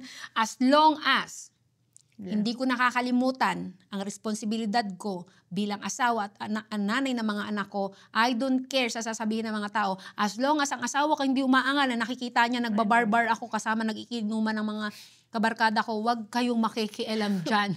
Kasi hindi niyo talaga alam kung ano yung sinakripisyo mo from the beginning. Naiyak naman ako.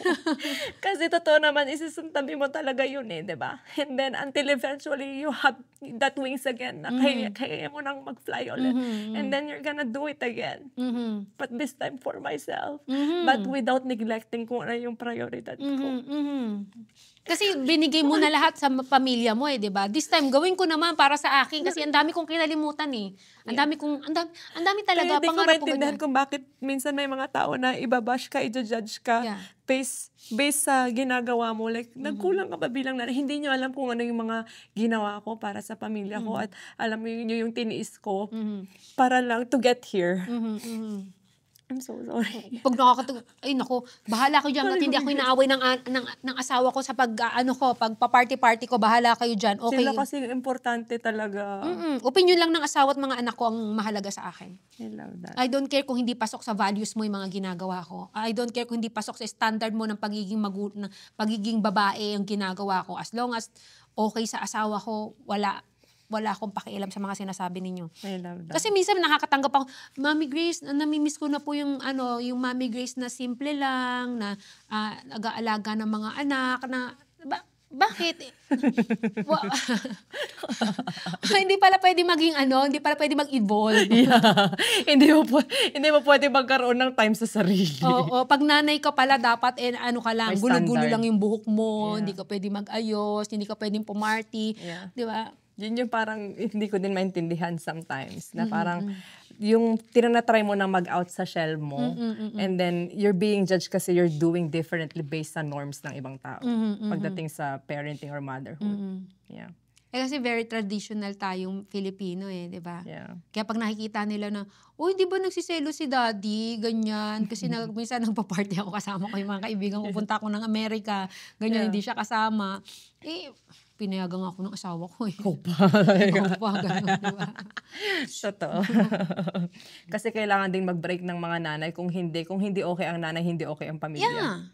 Oo. Kailangan mong alagaan yung sarili mo kasi paano makakapag-alaga kung ikaw mismo iwasak ka?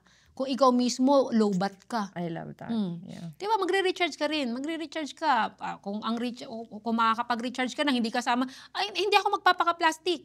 Minsan may mga panahon na ayokong kasama yung mga anak ko kasi mga panahon na to na parang, alam mo yun, hindi ko dahil ayaw ko sila. Kung hindi pagod na ako. Kailangan ko ng silent. Oo. Hindi ka masamang ina. Yes. Hindi ka masamang ina. Taga gusto mo lang manahimik dun sa isang lugar, di ba? Kasi kasama mo sila 24/7, yung sandaling oras ba naman hindi mo sila makasama, magigilty ka pa. Or even 3 days lang. Pwede magbigay nyo na muna sa akin to. Ang masaklap kasi minsan, Mami, yung family mo, naintindihan ka, pero yung ibang kasi ibang tao, sila pa ang namumroblema. Okay, ano yung masasabi mo sa mga nanay na feeling nila hanggang dito na lang ako? No. Walang, hindi matatapos ang pagiging babae mo kapag nag-asawa at nagkaroon ka na ng anak. Pero yun nga, gaya nga ng sinasabi ko, as long as okay sa pamilya mo yung mga ginagawa mo at meron ka ng pagkakataon na nabalikan yung bilang ikaw, gawin mo. Yeah.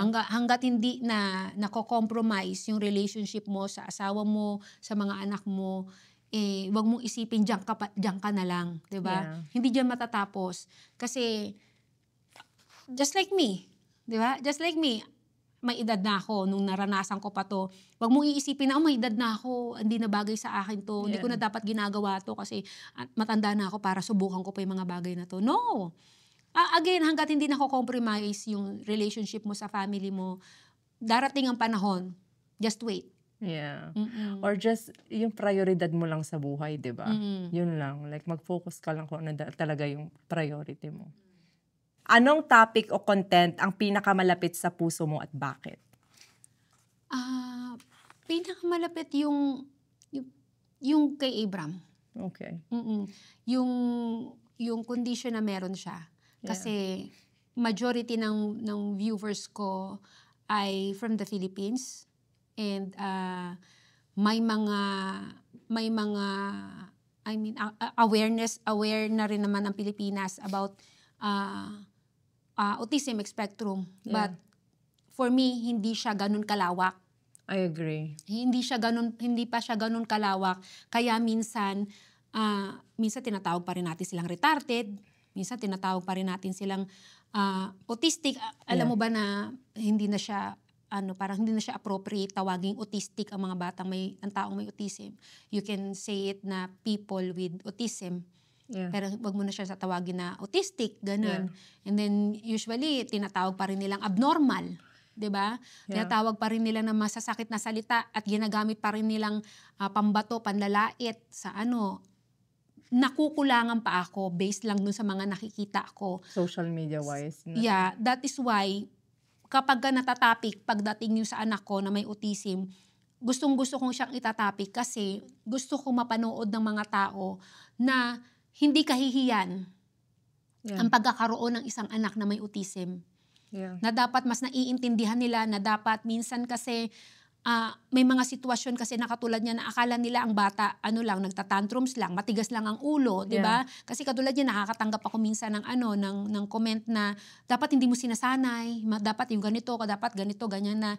Minsan ine-explain ko na sa kanila na may mga bagay na hindi ko kayang i-control, especially lalo na pag sa emotion ni Abram. Yung mga ganung bagay, kaya gustong-gusto ko yung pagka may mga content ako doon, tapos binibigyan ko ng caption. Yung awareness. Para kahit papaano, yung ibang viewers ko na hindi alam. Kasi sasabihin nila, ano lang yan, slow learner. Yeah. Diba? Para, alam mo yung pangunawa nila, mas lumawak pa pagdating sa mga ganitong bagay. Kasi yung iba kasi, kung sino pa yung unknowledgeable sometimes, sila pa yung ang daming sinasabi. Ang daming sinasabi. Hindi, noong araw naman, walang ganyan eh. Diba, ang lakas ng loob, yung matatanda, sabihin, noong araw, wala namang ngayon lang yan, madaming ganyan eh, dahil sa social media, dahil sa cellphone. Yun ang mga paniniwala nila.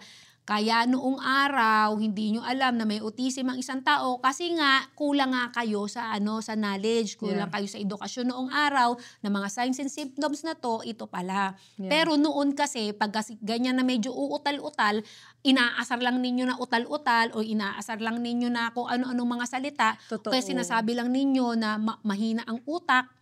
Kaya akala nyo wala noong araw, pero noon pa, naandyan na yan. It's happening, Nandyan na Hindi yan, lang sila aware. pero hindi lang tayo aware kasi hindi nga siya open for public yung edukasyon na to, yung kaalaman na to. Yeah. Ang galing. Kasi it's good din kasi you're saying na talagang sinishare mo siya sa social media para magkaroon ng awareness, di ba? Kasi talagang yung ibang tao, they're just opinionated talaga pagdating sa mga bagay na yan. And nakakalimutan nilang maging sensitibo. And instead na sila pa yung dapat na malawak yung pangunawa, sila pa yung unang humuhusga. Di ba? Kulang lang sa palo yan. May mga ganyan pa. Pag lalo mong pinalo, magkakaroon na naman ng trauma. Gusto ko nga sila, kayo kaya paluin ko. Halika dito. Halika dito. Okay. Next question. May mga message ka bang natanggap mula sa ibang nanay o babae na hindi mo makakalimutan? Wala naman actually, pero walang particular na message. Pero marami lang ako natatanggap ng mga unsolicited advice. Okay, Aminin mo sa akin, ikaw bilang nanay ka, isa sa nakaka-offend na bilang isang ina, yung tuturuan ka kung paano mo i-handle yung anak mo, di ba? Di ba? Na parang ang gagaling nila, no? Oo, dyan ako buset. Doon din ako nang gigigil. Tapos titignan ko yung anak niya, ay, hindi ko naman gusto maging ganyan yung anak ko. Di ba? Diyan naman to. Most of the time, gano'n. Katulad yung kung anong kinakain. Minsan, siyempre, magvi-video ko. Ang makakain ng mga anak ko, hindi pasok sa standard nila. Kung papaano yung ng mga anak ko, hindi pasok sa standard nila. Like, sa isang particular lang na video, nakita mo kumakain ng McDonald's. Tapos huhusgahan mo na ako na bakit po lagi na lang ganyan ng hindi healthy yung mga kinakain. Don't get offended po ha. Yeah. Pero ganyan, don't get offended. Ito, isang ano lang to ha. Sa social media. Don't say don't get offended. Kasi nakaka-offend na yan.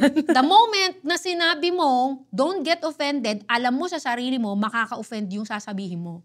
So, pagka naisip mo na yung word na don't get offended, ilalagay mo, wag mo na ituloy. Kasi alam mo makaka-offend ka. Yeah. Diba? Yeah. Kung hindi ma-fix ng 5 seconds or 10 seconds yung suggestion mo, wag mo nang ibigay. Kasi, I love that, yeah. ang hihilig magbigay ng opinion, tapos sasagutin ka pa na, kung ayaw mo mabigyan ng opinyon, huwag kang mag-ano sa social media. Ganyan, oh. Di ba kasalanan mo pa? Kasalanan mo pa na pakailamera sila. Kasalanan mo pa na napakailamera sila. That's the problem with social media kasi. Parang akala nila, kapag ikaw, yung content creator, parang nasa kanila na lahat yung freedom na magbigay ng opinion. The fact na bukas ang comment section ko, ibig sabihin, you are parang open ka na magbigay ng opinion sa akin. But, you have to be ready rin sa magiging reply ko. Okay. Biruin mo nagalit ka dahil hindi mo nagustuhan yung reply ko sa offensive na comment mo. Mag-ready ka rin. Offensive yung comment mo for me. Tapos nung nireplyan kita, sasabihin mo sa akin, napaka-ano mo naman, balat sibuyas mo naman. Sino sa atin dalawang balat sibuyas? Kasi inaaway mo na ako ngayon eh. Kung nag-umpisa, tapos ayaw mo akong tumapos. Oo, di ba? I love that. Simulan mo, tatapusin ko. Ganun yung problema sa social media. Parang akala nila, binigyan na sila ng lisensya just because nasa social media tayo, binigyan na tayo ng lisensya na sabihin lahat ng gusto natin sa kapwa natin. Yeah, without even thinking kung nakakasakit ito o hindi. Diba? Even tama ka nga yung advice talaga na, dapat ganito yung ginagawa sa anak mo, dapat ginaganito, dapat ganito, ganyan. Anak mo, hindi mo sinasabing. Yung anak mo na nga lang, sarili mo intindihin eh. Kasi yung anak ko ganito, anak mo yun. O diba, alam mo, ganito, anak mo yun. At saka sa mga nagva-vlog kasi, ang binibigyan lang namin kayo ng 30 minutes, pinaka-maximum na 30 minutes lang sa 24 hours na buhay namin. Snippet so, lang. Konting-konti lang yung nakikita ninyo. Kaya, hindi yan ang kabuuan ng pagkatao namin. Para i-judge mo kami na, ay bakit ganun yung mga anak mo? Ganito, ganyan, ganyan. Doon talaga ako napipikon. Kapag sinasabi yan ako, tinuturoan ako, dapat ganito, dapat ganito. Problemahin lang po natin ang sarili nating anak. Oo. Huwag yung anak ng iba. Yan lang yun. Focus tayo sa mga anak natin. Totoo. Punta naman tayo sa Global Filipino Gala. Ayan. Kaya naman nakagawn ako ngayon. Kaya naman nakagawn ako ngayon. Kaya pakak na pakak po yung mga outfit. So, ano ang Global Filipino Gala at bakit ito mahalaga para sa'yo? Ayan. Mahalaga to kasi nag-start to sa TikTok. Okay. Ayan. Na actually, ang Global Filipino Gala, parang ang nag-iugat niya, nag-birthday party ako dito 2023. Yeah. So, at noong 2023, na-invite ako ng mga followers from TikTok, social media, friends, na naging social media friends ko sa ibang bansa. Then, nagpunta sila rito. So, ilan lang yung, pili lang yun. Siyempre, yun lang yung kaya natin sa pambayad sa hotel eh. So, pili lang yung mga na-invite ko na yun. And then, naging kaibigan ko yung mga naandon sa social media. And then, mga personal friends din. And then, nung nakita nila, kasi nakita nila may mga nagla-live, kino-content yung mga na-invite ko rin sa social media, sa TikTok. Nung nakita nila, ang dami nag-request, sana magawa kayo ng isang party na pwede kaming umattend. Oo. Sana gumawa kayo ng isang party na pwede kayong umattend, na makaka-attend, pwede kami maka-attend. So, naisipan namin buuhin yung Global Filipino Gala nung isang taon, ginawa namin siya sa Las Vegas. So, ayan, may mga nanggaling dyan sa Germany, may nanggaling sa UK, may nanggaling sa different parts of state ng USA. So, ayan, ang dami talaga. Kasi napapanood kami, nagla-live kasi kami together, yung mga naging social media friends natin dyan. Tapos nakikita nila, may mga followers din sila. So, nakikita nila, gusto rin namin kayong ma-meet, gusto rin namin kayong maka-party. So, ginawa namin yon. Tapos, yung nangyari na yun sa Global Filipino Gala na yun, naging successful siya. So dahil naging successful siya, marami naman tayong social media friends naman, supporters na galing naman dito sa Canada ang nag-request. Why not dalhin nyo naman dito sa Canada? So, yan na yun. Yeah, kaya ito yung aming pang-second na Global Filipino Gala. So, marami po tayo mga attend na mga taga-ibang bansa sa Amerika. May manggagaling din sa Germany, sa Italy may manggagaling. Tapos, marami rito sa Canada. Ayan. Okay. Ang ating Global Filipino Gala ay mangyayari yan sa August 9, 6 p.m. at Hyatt Regency Hotel, Downtown Calgary. If you want to buy tickets, you can PM me and umattend tayo. And siguro may nagtanong sa akin, para saan ba yung Global Filipino Gala na yan? Sino ba yung mga beneficiary na yan? Usually kasi kapag gala may mga beneficiary. Yeah. So as of right now, ang ating pong beneficiary ay mga attendees. Mga attendees kasi nga mga Filipinos, OFWs na natira sa ibang bansa na trabaho. Alam mo Nakalimutan yun, na yung mag-party and nakalimutan magkaroon na ng time sa mag-party, sarili. tapos That's amazing. na minsan meron pa akong isang attendee na first time ko lang po mag-gown. Sabi ko kaya lang nanghihinayang lang ako kasi first time ko lang bibili ng gown. Biruin mo yun? Yeah. Ikaw yung nagtatrabaho, nagpapadala ka ng pera sa Pilipinas, Pero tapos ikaw hindi. ayaw mong gastusan sarili mo na mag-gown? Yeah, minsan, guys, experience is the best teacher. Oo, So, itry Mommy nyo. Grace, Yeah. nahihiya po ako kasi first time ko lang po na-attend sa ganyan. Baka po hindi po ako bagay sa ganyan. Ay, bagay ka dyan. Kahit Yeah, na try bagay ka mo. dyan, lahat tayo try mo, umattend ka dyan. Yeah. So, ito po ay dedicated po ito sa ating mga kababayan na masipag na nagtatrabaho dito sa ibang bansa para po sa ating sa ating pamilya sa Pilipinas. This is your time na ipamper mo yung sarili mo, i-treat mo yung sarili mo. This time, magpaka-celebrity ka. Maglalakad tayo sa red carpet wearing our beautiful gown. That's amazing. Yeah. Honestly, like, I think I've heard na yung sa, through kay Sis Zandy, yung sa Las Vegas. Yeah, umattend siya. Yeah. Umattend siya doon. Grabe. And aside from that, ang price po ng ating ticket is $200 Canadian. Actually, 2 events yan. Wow. Yeah, August Okay. 9 is the proper gala itself. And then meron tayong August 8 sa Barrio Fiesta. Yan naman ay meet and greet kung tawagin namin para isalubungin yung mga manggagaling pa sa ibang parte ng Canada at saka ibang parte sa ibang bansa. Mundo, So, yeah. yun yung gusto namin na sa 200 dalawang event yan. August 8, yung meet and greet sa Barrio Fiesta. Kasama na po yan, wala kayong babayaran. May mga konti po rin tayong foods and drinks yan. And then, lang tayo doon, magkaraoke lang tayo, magkantahan lang tayo. Happy, guys. And then, after ng meet and greet, August 9, ay magsusuot na tayo ng gown. Ang taray naman. Sana meron akong time. Umattend ka kasi. Mami, may shoot kami that day. Ay, sayang. Oo. Alam mo na yan. Sayang. Sayang, yeah. Pero alam mo naman yung kapatid ko, baka pero mag-aalaga pala sa bata. So, isa ako sa mga organizers niya. Yeah. Marami kami. Do you do that like yearly na? What do Hopefully, you think? actually, ang plano next year sa Pilipinas namin gagawin. Kasi marami rin kaming supporters and followers sa Philippines. So, abangan po ninyo yan. Kapag naging matagumpay itong aming second gala, dadali namin yan sa Pilipinas. Kasi ang ganda, guys. Alam nyo, like, what they're thinking is like, yung mga ibang tao na never pang naka-experience mag-gown. And alam nyo yun, mag-celebrity-like na experience. Kaya nga sabi ko na ano ko doon, sabi niyo, di pa po ako nakakasuot ng gown, ayoko, nahihiya ako. Ay, hindi, magsuot ka. Yung kasi minsan lang yan, minsan ka lang mabubuhay at minsan mo lang ma-experience yan. So, why not try it? Ang galing. So, ayan, marami tayong attendees dyan, kaya umattend kayo. I-message niyo ako for the tickets and sponsorship. Yeah. Okay. Gusto niya mag-sponsor. May sponsor daw. Okay. Thank you so much, Mami Grace. Ano ang pakiramdam na mag-organize ng isang event para sa mga kababayan nating Filipino, hindi lang dito sa Canada, pero sa buong mundo? Mahirap. Mahirap. Kasi nga, ang hirap nilang i-convince. Ang hirap nilang i-convince na gastosan yung sarili nila.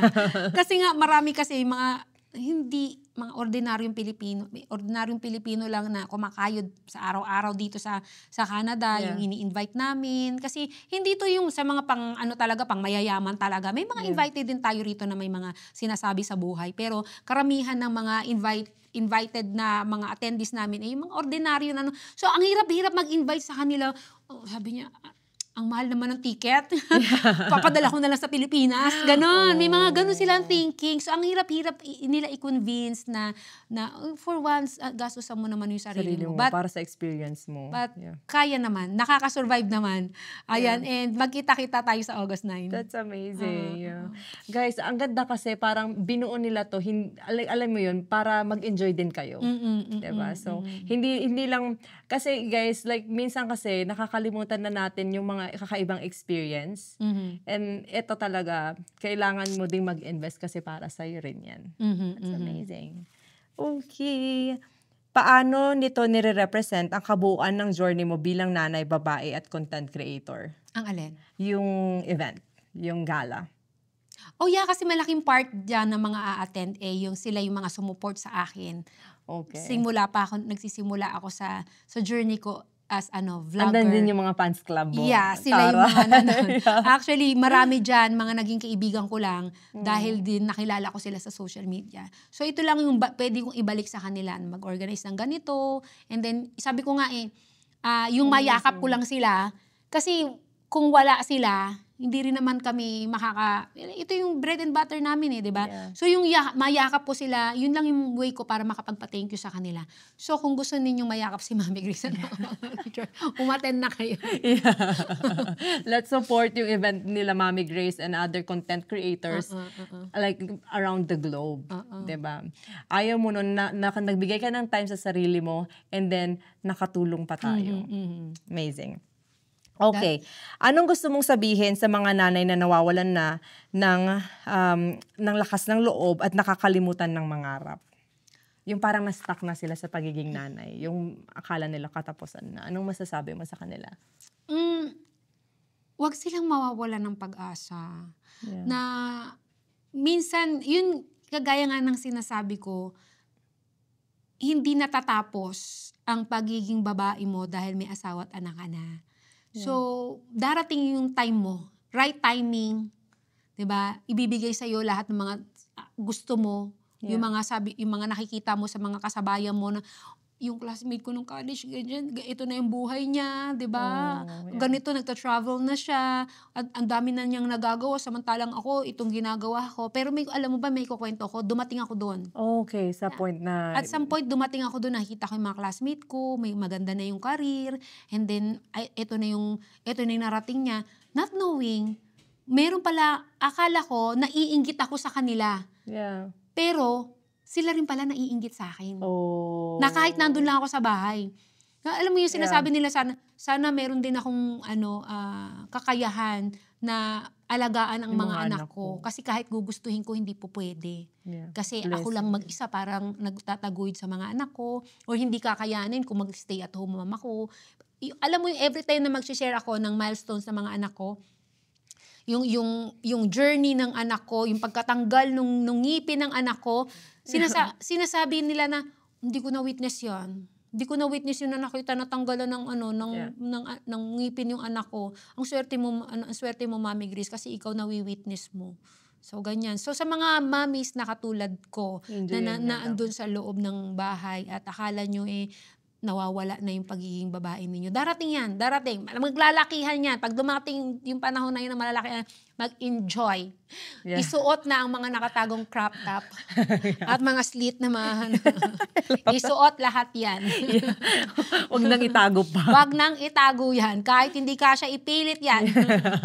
Darating din yan. Kasi nga ako, sabi ko nga hindi ko nang akalain na darating Parang ang gandang motivation nun sa mga nanay. Yeah. Yes. Yeah. Thank you, Mami Grace. Okay, next one. Kung makakausap mo ang mas batang version mo, anong advice ang ibibigay mo sa kanya? Anong advice? Siguro sana mas naging masipag ka. Tamad ako Until now, tamad pa rin naman ako. I love you so much, Mami Grace. Alam mo, you're so honest. Okay. Kasi parang feeling ko, siguro hindi ko naman sinasabi na mali yung pinagdaanan ko.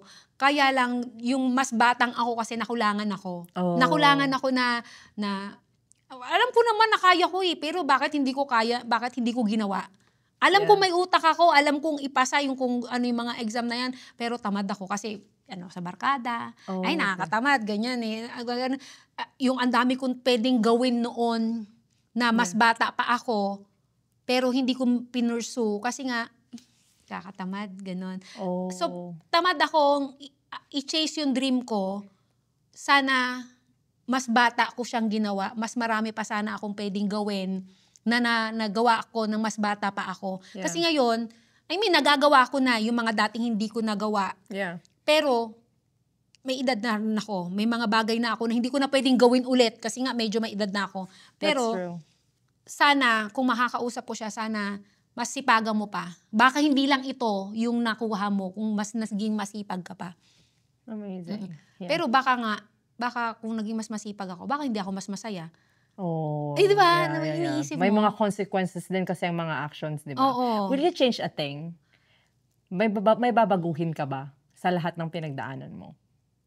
Wala. Oh, Masang-mesa ako sa asawa ko eh. Siya lang naging boyfriend ko. Oh. Sana pala tumikim pa ako ng iba. Para may comparison. Feeling ko siya na yung pinakamasarap eh. Kasi siya lang. Hindi na ako nag-explore. Love you.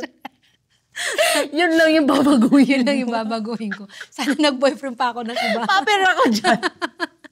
Walang comparison. Ano ba yan? Ang honest. Kuya. Kuya mo ako nagpaparinig si Mami. Ay, joke lang. Pwede pa naman dati, di ba? Charot lang. Love you, Mami Grace. I love you, Kuya. Sorry po. Kaya kanina sabi ko pa naman pumunta ko, enjoy. Ang sinasabi nito. Sorry po. Okay, next one. Ang cute nun. Okay. Ano ang pangarap mo ngayon para sa sarili mo, pamilya mo, at sa mission mong ginagawa? Wala na akong pangarap para sa sarili ko eh. Parang feeling ko na nakuha ko na eh. Yeah. Parang nagawa ko na yung mga pinangarap ko nung gusto ko mag-model-model, gusto ko makapunta ng ibang bansa. Yeah. Ang babaw ko mangarap. Oo, ang babaw ko mangarap. Pero sa family ko siguro yung makita ko lang na magi stable sila, di ba? Lumaki sila ng tama, lumaki sila ng alam kong magiging maganda yung future nila. Yun na lang yung pangarap ko sa kanila. Pero para sa akin hindi, parang okay na ako. Yeah. Oo, okay na ako. Kasi kanina nga, parang yung mga simpleng bagay, sobrang kontento ka na eh, di ba? Parang okay na ako. Like sabi mo nga, hindi man yung sobrang, yung nakahiga kami sa salapi. Pero at least I can say that I'm financially comfortable. Okay na ako doon. Wala ako, hindi ko na inihiling na maging supermodel pa ako. Supermodel pa ba? Tanda mo na. Mama Grace, baka mamaya makita ka na sa Victoria's Secret na si Mama Grace. Wala na. Parang feeling ko, yung maliit na pangarap ko noon, parang natupad ko rin naman. Yes. Di ba? So, ang ano ko na lang ngayon, para na lang sa mga anak ko. Yeah. Okay, amazing. Okay, fast talk tayo na may hugot. Okay. Sa isang salita, ano ka bilang nanay? Hindi ako pwede sa fast talk. Ano ba? Bilang nanay, cool ako na nanay. Cool, yeah. Okay. Sa isang salita, ano ka bilang babae? Palaban, patola, dalawa yun. I love that. Palaban ako. Sa isang bagay na natutunan mo sa bawat anak mo kay Adam? Na it's okay. Hindi siya fast talk. One word, no? Hindi. Hindi. Isang bagay.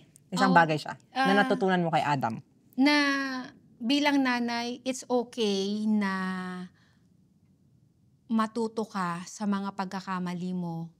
Alam mo yun, sabi ko nga, di ba, si Adam is trial and error ko. Yes, and yes. it's okay na baguhin mo yung mga pagkakamali mo na nagawa mo bilang magulang. For the better. Yeah. Ganun. Ang galing. Kay Jacob? Si Jacob, na natutunan ko na dapat ipreno ko yung bibig ko. Yeah. Kasi siya nga yung medyo na madali siyang ma-hurt. Ganun. Madali siyang ma-offend. Yeah. So, kailangan kong piliin yung mga words ko. Ganun. Grabe yung learnings mo, no? Talagang may bawat sa kanila. And then kay Abraham naman. Yeah. Kay Abraham, mas patient ako kay Abraham. Manatuto ako mas lalong, kasi pag nanay ka kasi minsan, iba yung patience na meron ang nanay na may mga anak na wala namang autism. Iba, triple ang dapat na ibibigay mong patience dun sa anak mo na yon. Kasi kahit anong galit mo, kahit magwala ka pa, hindi niya maiintindihan yun eh. Yeah. Hindi niya maintindihan. Kaya doble, triple yung pasensya. Okay. Kay Aaron naman.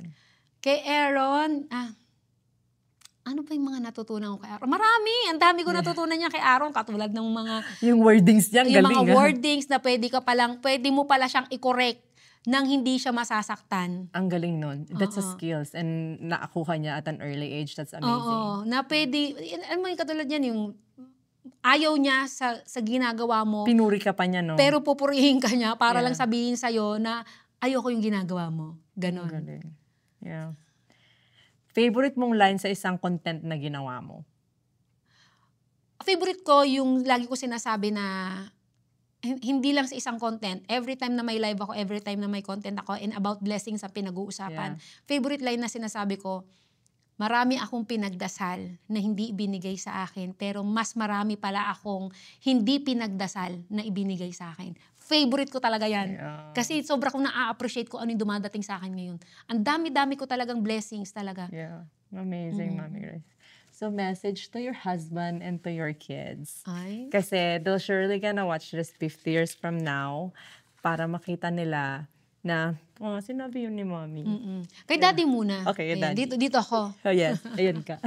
Kay Daddy, thank you. Thank you kasi hindi madaling i-handle ang isang Mommy Grace, lalo na maldita. Alam niya kung gaano ko kamaldita. Alam niya kung ano yung temper ko. Thank you kasi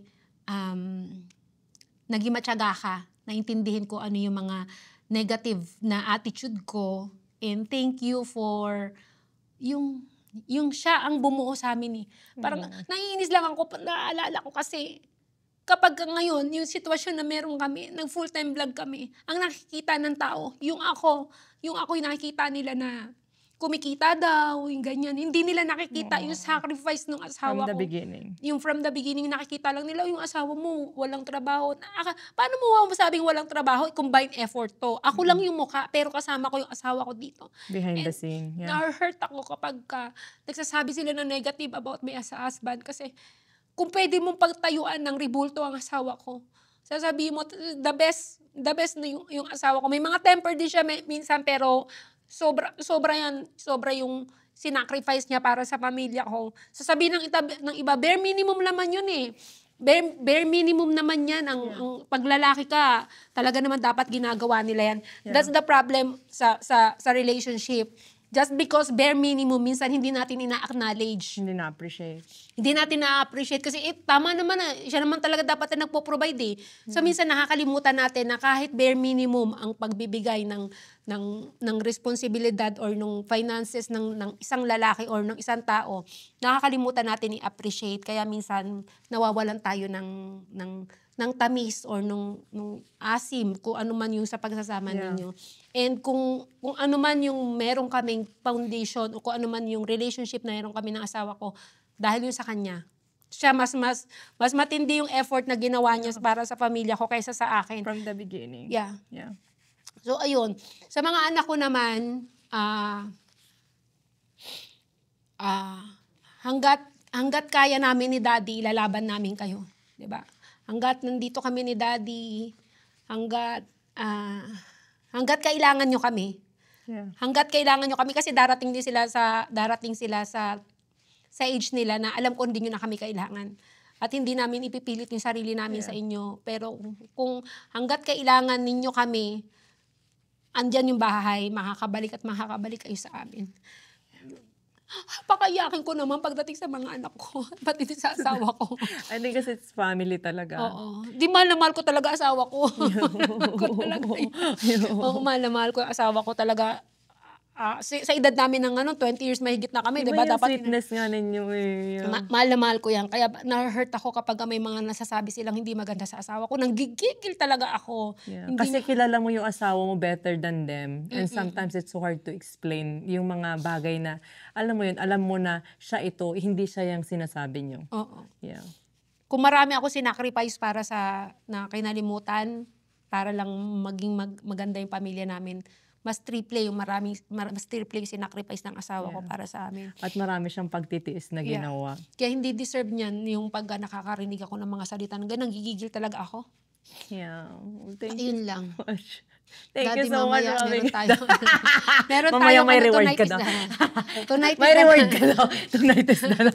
Tonight is the night tayo. Kita mo tong slit ko. Magagamit ko sa iyo mamaya. I love that. Tingnan mo, ang cool nyo. Para alam mo yung teenager pala. Ang cute. Bebe. Ay, nainggit. Well, thank you so much, guys, for watching. Thank you so much for your time, Mommy You're Grace. welcome. And so guys, if this one resonates you, please don't forget to share and like this video. Once again, thank you so much for watching and see you guys next time. Thank you so much. Ayan, mag-video ka na. You're Thank welcome. you. You're Thank you welcome. for sharing your story. Yeah.